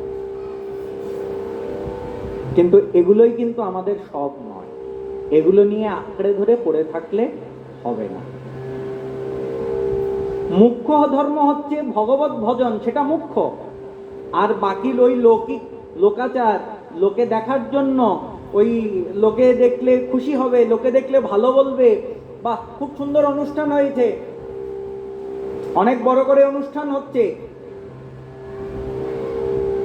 এই যে লোক দেখানোর জন্য যেই ধর্ম, এগুলো নিয়ে পড়ে থাকলে হবে না। মুখ্য যেই ধর্ম ভগবত ভজন, সেইটাতে মনোনিবেশ করতে হবে আমাদের। বলছে, হে পিতা, আপনি ভগবত ভজন করুন, অন্য যাবতীয় লৌকিক ধর্ম ত্যাগ করুন, আর সর্বদা সাধু ব্যক্তিদের সেবা করুন। কারণ ভগবত ভক্তি প্রাপ্ত হবার জন্য তার যারা ভক্ত, তাদের চরণে শরণ গ্রহণ করলেই তবে ভগবানের ভক্তিটা সহজে লাভ করা যায়। ভগবান বলছেন, যারা আমার সেবা করে তারা আমার প্রিয় নয়, যারা আমার ভক্তের সেবা করে তারা আমার কাছে প্রিয়। হে পিতা, সর্বদা সাধু ব্যক্তিদের সেবা করুন, আর কোন রকমের ভোগ বাসনার পাশে বদ্ধ হবেন না। আর যত তাড়াতাড়ি সম্ভব অপরের দোষ গুণ বিচার পরিত্যাগ করুন। এটা কিন্তু ত্যাগ করতেই হবে। দোষ এবং গুণ, এই বিচার, আমরা তো নিজের বিচারের থেকে অন্যের বিচার বেশি করি। আমার নিজের মধ্যে কি দোষ আছে, নিজের দোষ নিজের চোখে পড়ে না, অন্যের দোষটা চোখে পড়ে বেশি। এটা ত্যাগ করতে হবে। দোষ তো ত্যাগ করতে বলেছেন, বলছে এমনকি গুণ বিচারও করতে যাবেন না। কেন? উভয়ই আসক্তির কারণ। জীব, ব্রহ্ম এবং মায়া। জীব হচ্ছে ভগবানের তটস্থ আসক্তি।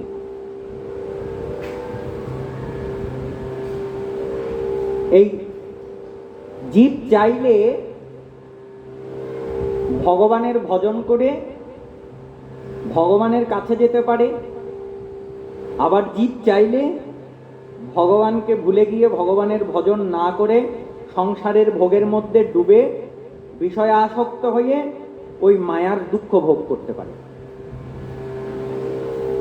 এইটা জীবের একটা ওই স্বতন্ত্র ইচ্ছা ভগবান দিয়ে দিয়েছেন। জীব চাইলে এদিকেও যেতে পারে, ওদিকেও যেতে পারে, চাইলে মায়ার গর্তে পড়ে থাকতে পারে, চাইলে ভগবানের দিকেও যেতে পারে। এই জন্য বলেছে তটস্থা শক্তি। তট, নদীর তট বা সমুদ্রের তট কাকে বলে? যেইখান থেকে জলভাগের শেষ স্থলভাগ শুরু, কিংবা যেইখানে স্থলভাগ শেষ জলভাগ শুরু, সেটাকে বলে তট। এই জীব হচ্ছে তটস্থা শক্তি।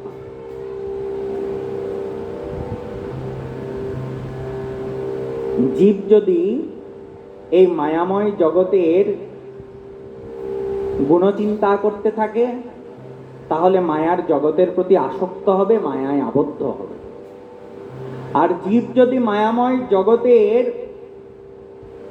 আসক্তি পরিত্যাগ করে, মায়ার গুণচিন্তা না করে ভগবানের গুণচিন্তা করে, ভগবানের গুণকীর্তন করে, তাহলে সেই জীব মুক্তি লাভ করবে। পার্থক্য এখানে বন্ধন আর মুক্তি। আপনি চাইলেই মুক্তি পাবেন, চাইলেই আবার বন্ধন হবে। আপনি মায়ার গুণচিন্তা করবেন না, কারণ মায়া তো তার সৌন্দর্যের জাল বিস্তার করে রয়েছে, কিন্তু এইটা ক্ষণস্থায়ী, এইটা মাথায় রাখতে হবে। ক্ষণভঙ্গুর। আমরা যা কিছু দেখছি সব ক্ষণভঙ্গুর। এই যে চারিদিকে এত সুন্দর পরিপাটি করে সাজানো, বলছে এটা ক্ষণভঙ্গুর। এটা কদিন থাকবে? কদিন থাকবে এই সৌন্দর্য? খসে খসে পড়বে। এই যে দেহের সৌন্দর্য, এই চামড়ার সৌন্দর্য কদিন থাকবে? যখন বয়স হতে থাকবে এগুলো আস্তে আস্তে কুঁচকে যাবে, সৌন্দর্য বেশি দিন থাকবে। এই মায়াময় জগৎ। এজন্য মায়ার গুণচিন্তা করতে নিষেধ করছেন। মায়ার গুণচিন্তা করলে এই সংসারে আসক্ত হবে।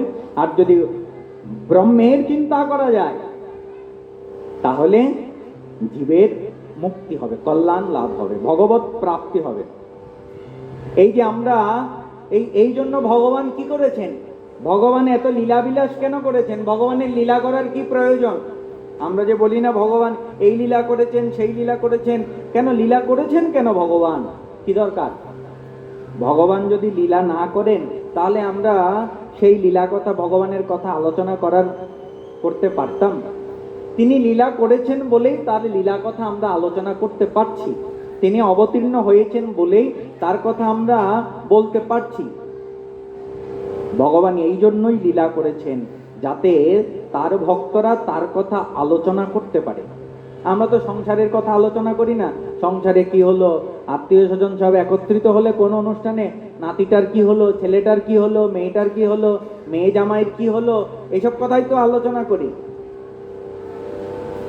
বলছে না, কি আলোচনা করবে? বলছে ভগবানের কথা আলোচনা করবে। এই জন্যই ভগবান লীলা করেছেন, যাতে কি হয়?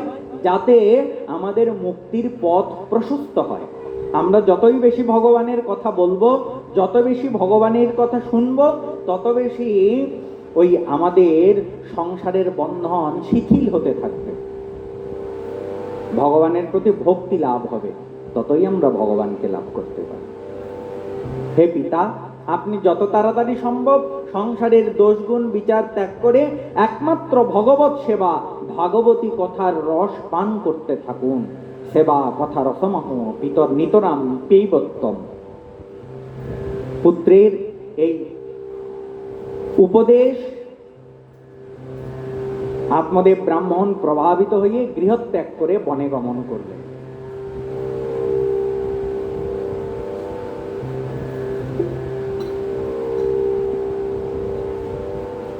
তখন আত্মদেব ব্রাহ্মণের 60 বৎসর অতিক্রান্ত হয়ে গেছিল। 60 বৎসর বয়স, কিন্তু বুদ্ধির প্রখরতা ছিল। তিনি বনে গিয়ে দিনরাত ভগবানের সেবা পূজা করে নিয়মিত এই যে শ্রীমদ্ ভাগবতের 10ম স্কন্ধ, যেইখানে কৃষ্ণ লীলা বর্ণনা করা হয়েছে, সেই কৃষ্ণ লীলা পাঠ করে অন্তিমে তিনি ভগবান শ্রীকৃষ্ণকে লাভ করলেন। এখন পিতা আত্মদেব ব্রাহ্মণ তো বনে চলে গেলেন পুত্রের কথা শুনে, বাকি রইল কে? মাতা ধুন্ধুকারী, ধুন্ধুলি। এখন এতদিন তো পিতা মাতা দুজনকে একসঙ্গে অত্যাচার করেছেন, এইবার পিতা নাই, ভাইও তো নাই, গোকর্ণেরও সংসারের প্রতি আসক্তি নেই।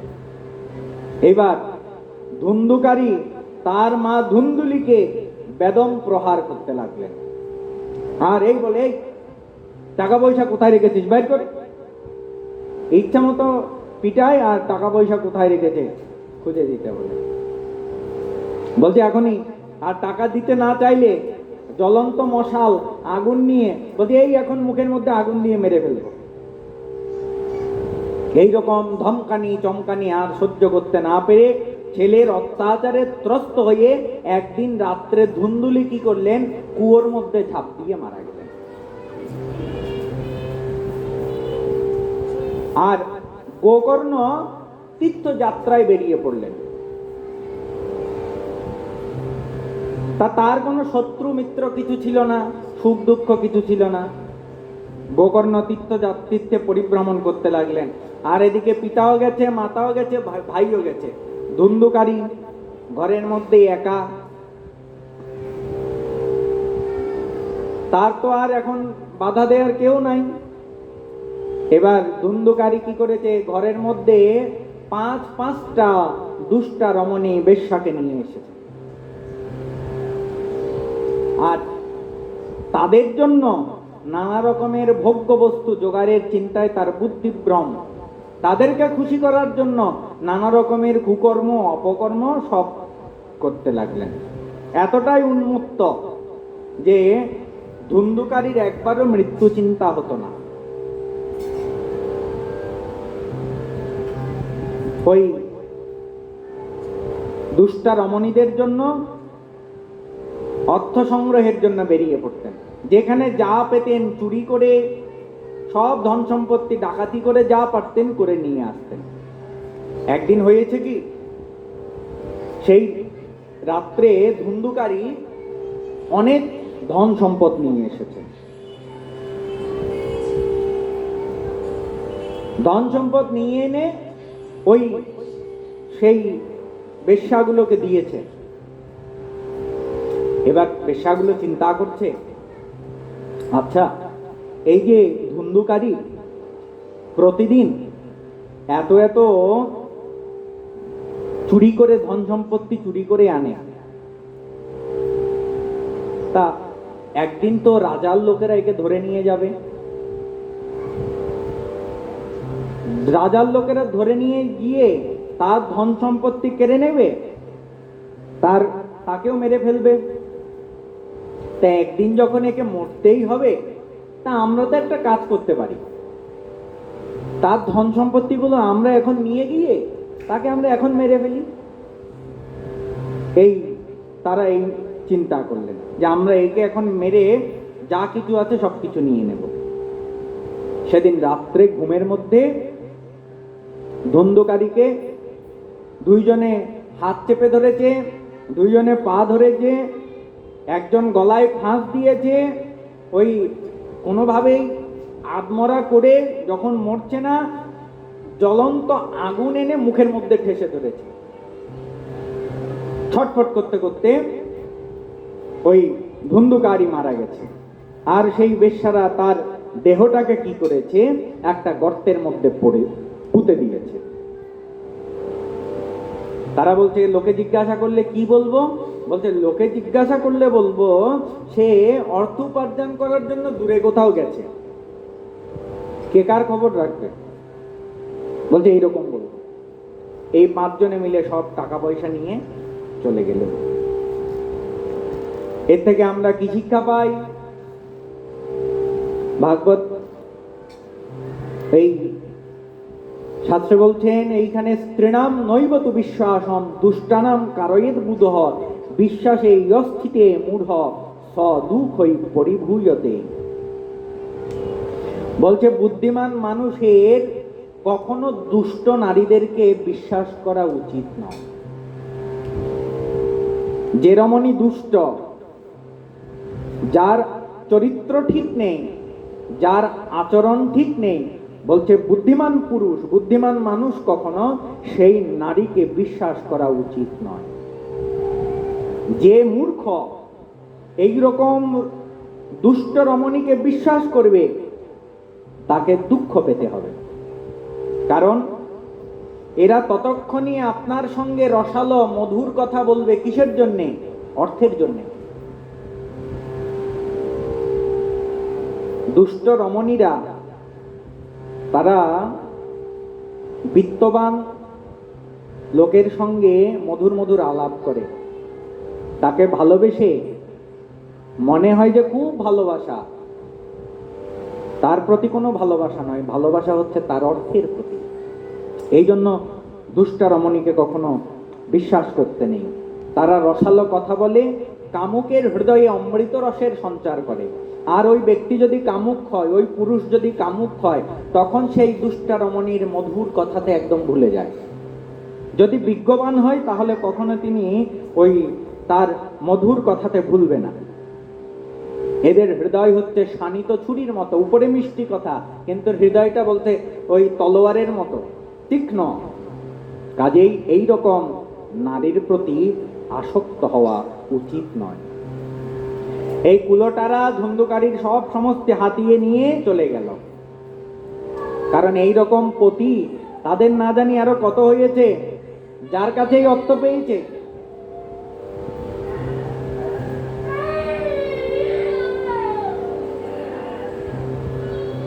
যার কাছে এই অর্থ পেয়েছে তার কাছেই গেছে, যার কাছে অর্থ পাবে তার কাছেই যাবে।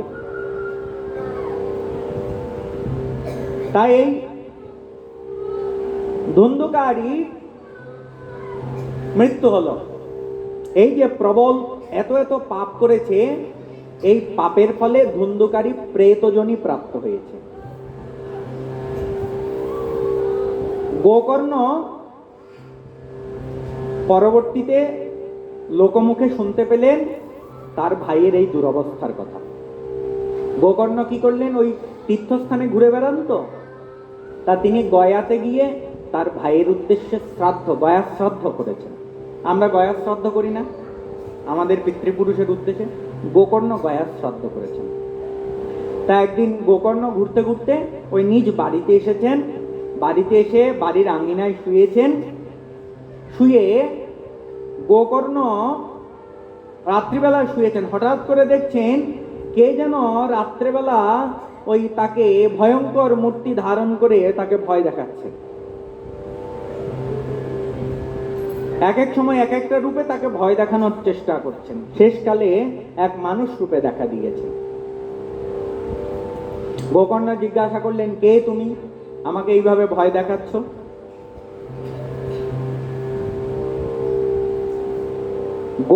ওই প্রেতটি কথা বলতে পারছেন না।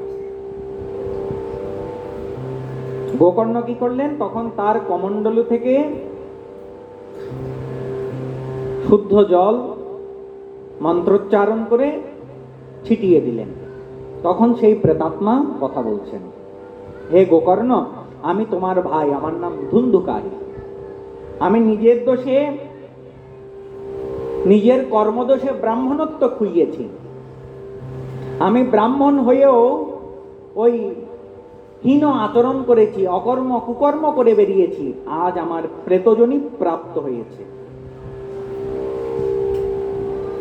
আমার কুকর্মের শিকার সীমা নেই। আমি এই অজ্ঞান অন্ধকারে ঘুরপাক খাচ্ছি। আমি অনেক ক্ষতি করেছি মানুষের। বলছে আমি প্রেতজনী প্রাপ্ত হয়েছে। গোকর্ণ বলছেন, আমি তো তোমার জন্য গয়াতে শ্রাদ্ধ দিয়েছি, তা গয়া শ্রাদ্ধতে তোমার মুক্তি হয়নি।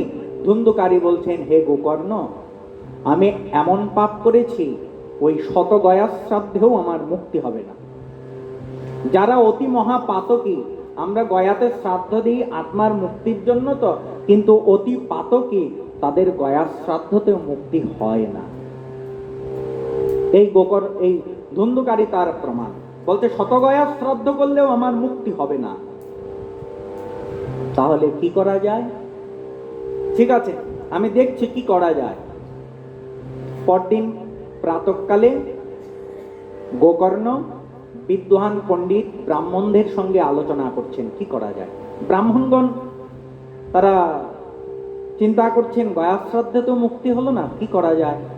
তখন গোকর্ণ ভগবান সূর্য নারায়ণকে স্মরণ করলেন। সূর্যদেব তখন বিধান দিলেন, বলছে, হে গোকর্ণ, তোমার ভাইয়ের মুক্তির জন্য এই শ্রীমদ্ ভাগবত শাস্ত্রের পারায়ণ করো। সপ্তাহব্যাপী শ্রীমদ্ ভাগবত শাস্ত্রের পারায়ণ। যথারীতি গোকর্ণ যথা বিধানে এই শ্রীমদ্ ভাগবত শাস্ত্রের পারায়ণ করলেন। এই ভাগবত কথা, ভগবানের কথার আয়োজন করলেন। 7 দিন ব্যাপী সেই প্রেত একটি 7 গাঁঠযুক্ত বাঁশকে আশ্রয় গ্রহণ করে এই ভগবানের কথা শ্রবণ করলেন 7 দিন ব্যাপী। 7 দিন পর সেই প্রেত যোনি থেকে মুক্তি লাভ করে দিব্য রূপ ধারণ করে তিনি মুক্ত হলেন।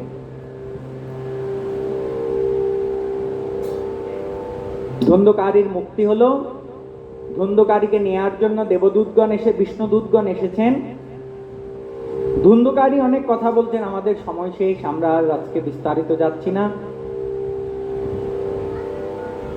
গোকর্ণ জিজ্ঞাসা করলেন, ধুন্ধকারী যেমন শুনেছে, আমরা সকলেই তো শুনেছি, তাহলে ধুন্ধকারীর মুক্তি হলো, আমাদের মুক্তি হলো না কেন? তখন সেই দেবদূতগণ বললেন যে ধুন্ধকারী যতটা একাগ্র হয়ে শ্রবণ করেছে, কারণ সে তো কষ্ট পাচ্ছে প্রেতজনিতে, তার মুক্তির বাসনা ছিল, তাই সে একাগ্র হয়ে সম্যক রূপে ভগবানের কথা শ্রবণ করেছেন, তাই তার মুক্তি হয়েছে। তা পরবর্তীতে গোকর্ণ কি করলেন, আবার এই ভাগবত কথার আয়োজন করলেন। এর পরবর্তীতে সকলেই এই ভাগবত কথা শ্রবণ করে সকলেই মুক্তি লাভ করলেন। ওই গ্রামের মধ্যে আর কেউ অবশিষ্ট থাকলো না। যেমন ত্রেতা যুগে ভগবান রামচন্দ্র ওই প্রত্যাবর্তনের সময় সকলকে নিয়ে একসাথে চলে গিয়েছিলেন। ভগবান রামের যখন লীলা শেষ হয়েছিল, ওই অযোধ্যাতে তখন আর কেউ অবশিষ্ট রইল না, সকলকে সাথে নিয়ে ভগবান চলে গিয়েছিলেন। ঠিক তদনুরূপ ভাবে এই গোকর্ণ পরবর্তী যেই ভগবানের কথার আয়োজন করলেন, সেই ভগবত কথা শ্রবণ করে ওই সকলেই এইবার সম্যক রূপে শ্রবণ করেছেন, তো গোকর্ণ সহ সকলের মুক্তি লাভ হলো। এই শ্রীমদ্ ভাগবত কথা মহামুনি বেদব্যাস রচনা করেছেন। নিজে রচনা করে তার পুত্র ব্রহ্মজ্ঞ পুরুষ শ্রী শুকদেব গোস্বামীপাদকে সেই ভাগবত শ্রবণ করালেন। সেই ভাগবত ছিল শুকদেব গোস্বামীপাদ মহারাজ পরীক্ষিতের সভায় বর্ণনা করলেন। তা ব্যাসদেব নিজে ভাগবত লিখলেন, তার পুত্রকে শেখালেন। সেই কথা ভগবানের কৃপা হলে আমরা আগামী সন্ধ্যায় শ্রবণ করব। আজকের মতো আমরা হরিকথা এখানেই বিশ্রাম দিচ্ছি। বলিয়ে শ্রীমদ্ ভাগবত মহাপুরাণ কি জয় জয় শ্রী রাধে শ্যাম।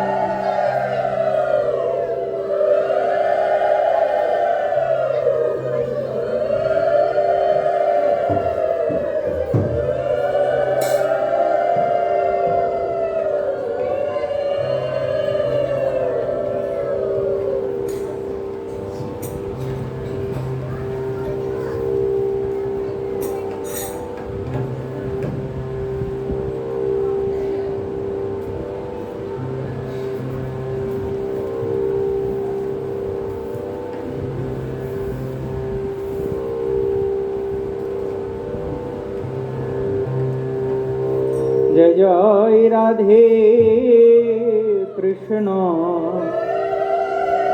गोविंद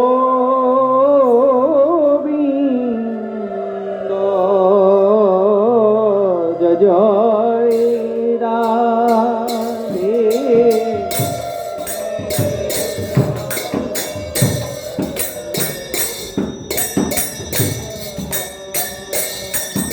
राधे गोविंद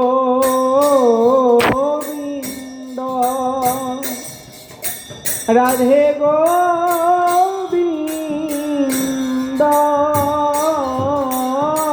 राधे गोविंद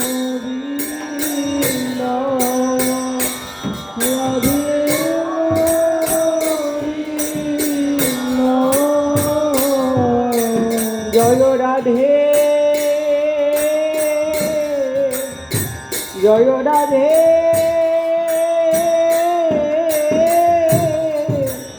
গোবিন্দ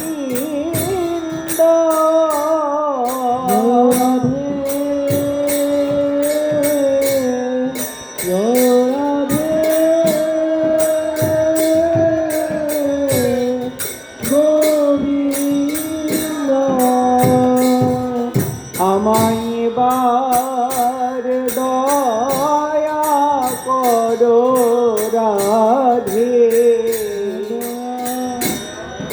এবার দয়া করো রাধে, তুমি অপার করুণাময়ী, এবার দয়া করো রাধে, অপার করুণাময়ী, এবার দয়া করো রাধে। ওহে বৃষভানু রাজনন্দিনী, বৃষভানু রাজনন্দিনী, ওহে অষ্টসখী শিরোমণি, অষ্টসখী শিরোমণি, ওহে কৃষ্ণকান্তা শিরোমণি, কৃষ্ণকান্তা শিরোমণি, ওহে অপার করুণাময়ী, এবার দয়া করো রাধে, করুণাময়ী, এবার দয়া রাধে। তোমার দাসী তোমায় ডাকে, দাসী তোমায় ডাকে, রাধে দয়া করো বলে, তোমার দাসী তোমায় ডাকে, করো বলে, তোমায় ডাকে, রাধে দয়া করো বলে, তোমার দাসী তোমায় ডাকে,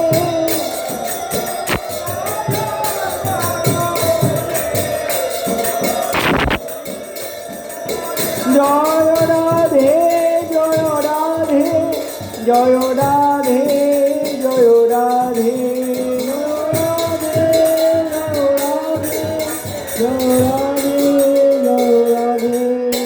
জয় জয় শ্যাম সুন্দর মদন মোহন বৃন্দাবন চন্দ্র, জয় জয় শ্যাম সুন্দর মোহন বৃন্দাবন চন্দ্র, জয় জয় রাধা রমন রাস বিহারী শ্রী গোকুলানন্দ, জয় জয় রাধা রমন শ্রী হরি শ্রী গোকুলানন্দ, জয় জয় রাধাকান্ত রাধা বিনোদ শ্রী রাধে গোবিন্দ, জয় জয় রাধাকান্ত রাধা বিনোদ শ্রী রাধে গোবিন্দ, জয় জয় রাসেশ্বরী বিনোদিনী ভানুকুল চন্দ্র, রাসেশ্বরী বিনোদিনী ভানুকুল চন্দ্র, জয় জয় ললিতা বিশাখায়াদি যত সখী বৃন্দ, জয় জয় ললিতা বিশাখায়াদি যত সখী বৃন্দ, জয় জয় শিরূপ মঞ্জরি আদি মঞ্জরি অনঙ্গ, জয় শিরূপ মঞ্জরি আদি মঞ্জরি আনন্দ, জয় জয় পূর্ণমাসী কুণ্ডলতা জয় বীরা বৃন্দ, জয় পূর্ণমাসী কুণ্ডলতা জয় বীরা বৃন্দ, জয় জয় শ্রীরাম সুদাম মধু মঙ্গল যত সখা বৃন্দ, জয় শ্রীরাম সুধা মধু মঙ্গল জয় জয় শ্যামলি ধবলি আদি ধেনু বৎস বৃন্দ,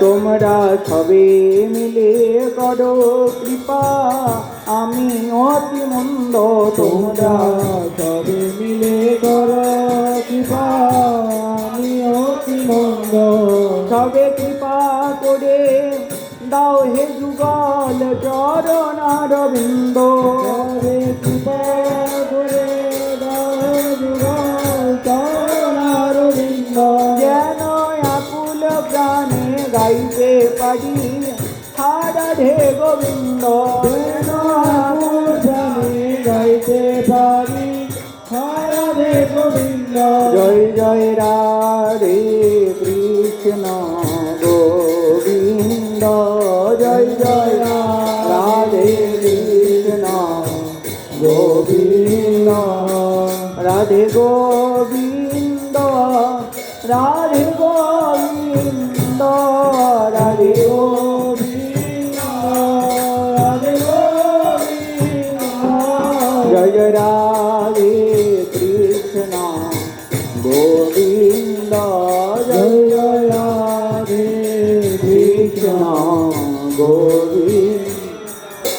নিতাই গৌর হরি বল, নিত্যানন্দ বল, শ্রী অদ্বৈত বল, হরি হরি বল, নিতাই গৌর হরি বল, নিত্যানন্দ বল, শ্রী অদ্বৈত বল, হরি হরি বল, হরি বল, হরি বল, গৌর হরি বল, হরি বল, হরি বল, গৌর হরি বল, হরি বল, হরি বল, গৌর হরি বল, হরি বল, হরি বল, গৌর হরি বল, নিত্যানন্দ বল, শ্রী অদ্বৈত বল, হরি হরি বল, নিতাই গৌর হরি বল, নিত্যানন্দ বল, শ্রী অদ্বৈত বল, হরি হরি বল, ভজনের মধ্যে শ্রেষ্ঠ নববিধ ভক্তি, কৃষ্ণ প্রেম কৃষ্ণ দিতে ধরে মহাশক্তি, ভজনে মধ্যে কৃষ্ণ নববিধ ভক্তি, কৃষ্ণ প্রেম কৃষ্ণ দিতে ধরে মহাশক্তি, তার মধ্যে সর্বশ্রেষ্ঠ নাম সংকীর্তন, তার মধ্যে সর্বশ্রেষ্ঠ নাম সংকীর্তন, নিরপরাধ নাম হইতে হয় প্রেম ধন, হরে কৃষ্ণ কৃষ্ণ কৃষ্ণ, হরে হরে, হরে রাম রাম রাম, হরে হরে, হরে কৃষ্ণ কৃষ্ণ কৃষ্ণ হরে হরে, হরে রাম রাম রাম হরে হরে, হরে কৃষ্ণ কৃষ্ণ কৃষ্ণ, হরে হরে, হরে রাম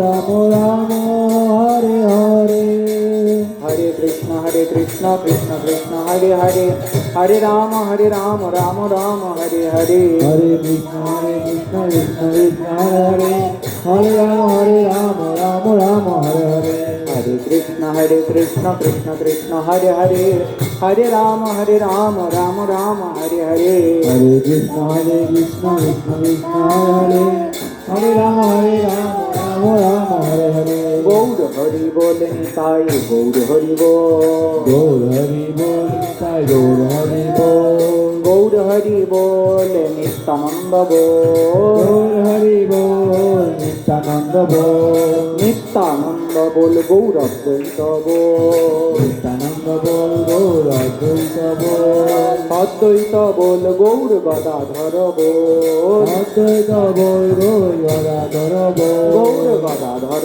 বল, গৌর শ্রীবাসাদি বল, গদাধর বল, গৌর শিবাসাদি বল, শ্রীবাসাদি বল, গৌর ভক্ত বৃন্দ বল, শিবাসাদি বল, গৌর ভক্তবৃন্দ বল, গৌর ভক্ত বৃন্দ বল, হরি হরি বল, ভক্তবৃন্দ বল, হরি হরি বল, প্রেমানন্দে বাহু তুল তুলে গৌর হরি হরি বল। প্রেমানন্দে বাহু তুলে গৌর হরি হরি বল। ভবজাল দূরে যাবে গৌর হরি হরি বল। ভবগালা দূরে যাবে গৌর হরি হরি বল। নিরানন্দ দূরে যাবে গৌর হরি হরি বল। নিরানন্দ দূরে যাবে গৌর হরি হরি বল। প্রেমানন্দের উদয় হবে গৌর হরি হরি বল। প্রেমানন্দে উদয় হবে গৌর হরি হরি বল। প্রেমানন্দে বাহু তুলে গৌর হরি হরি বল। প্রেমানন্দে বাহু তুলে গৌর হরি হরি বল। হরি বল হরি বল হরি বল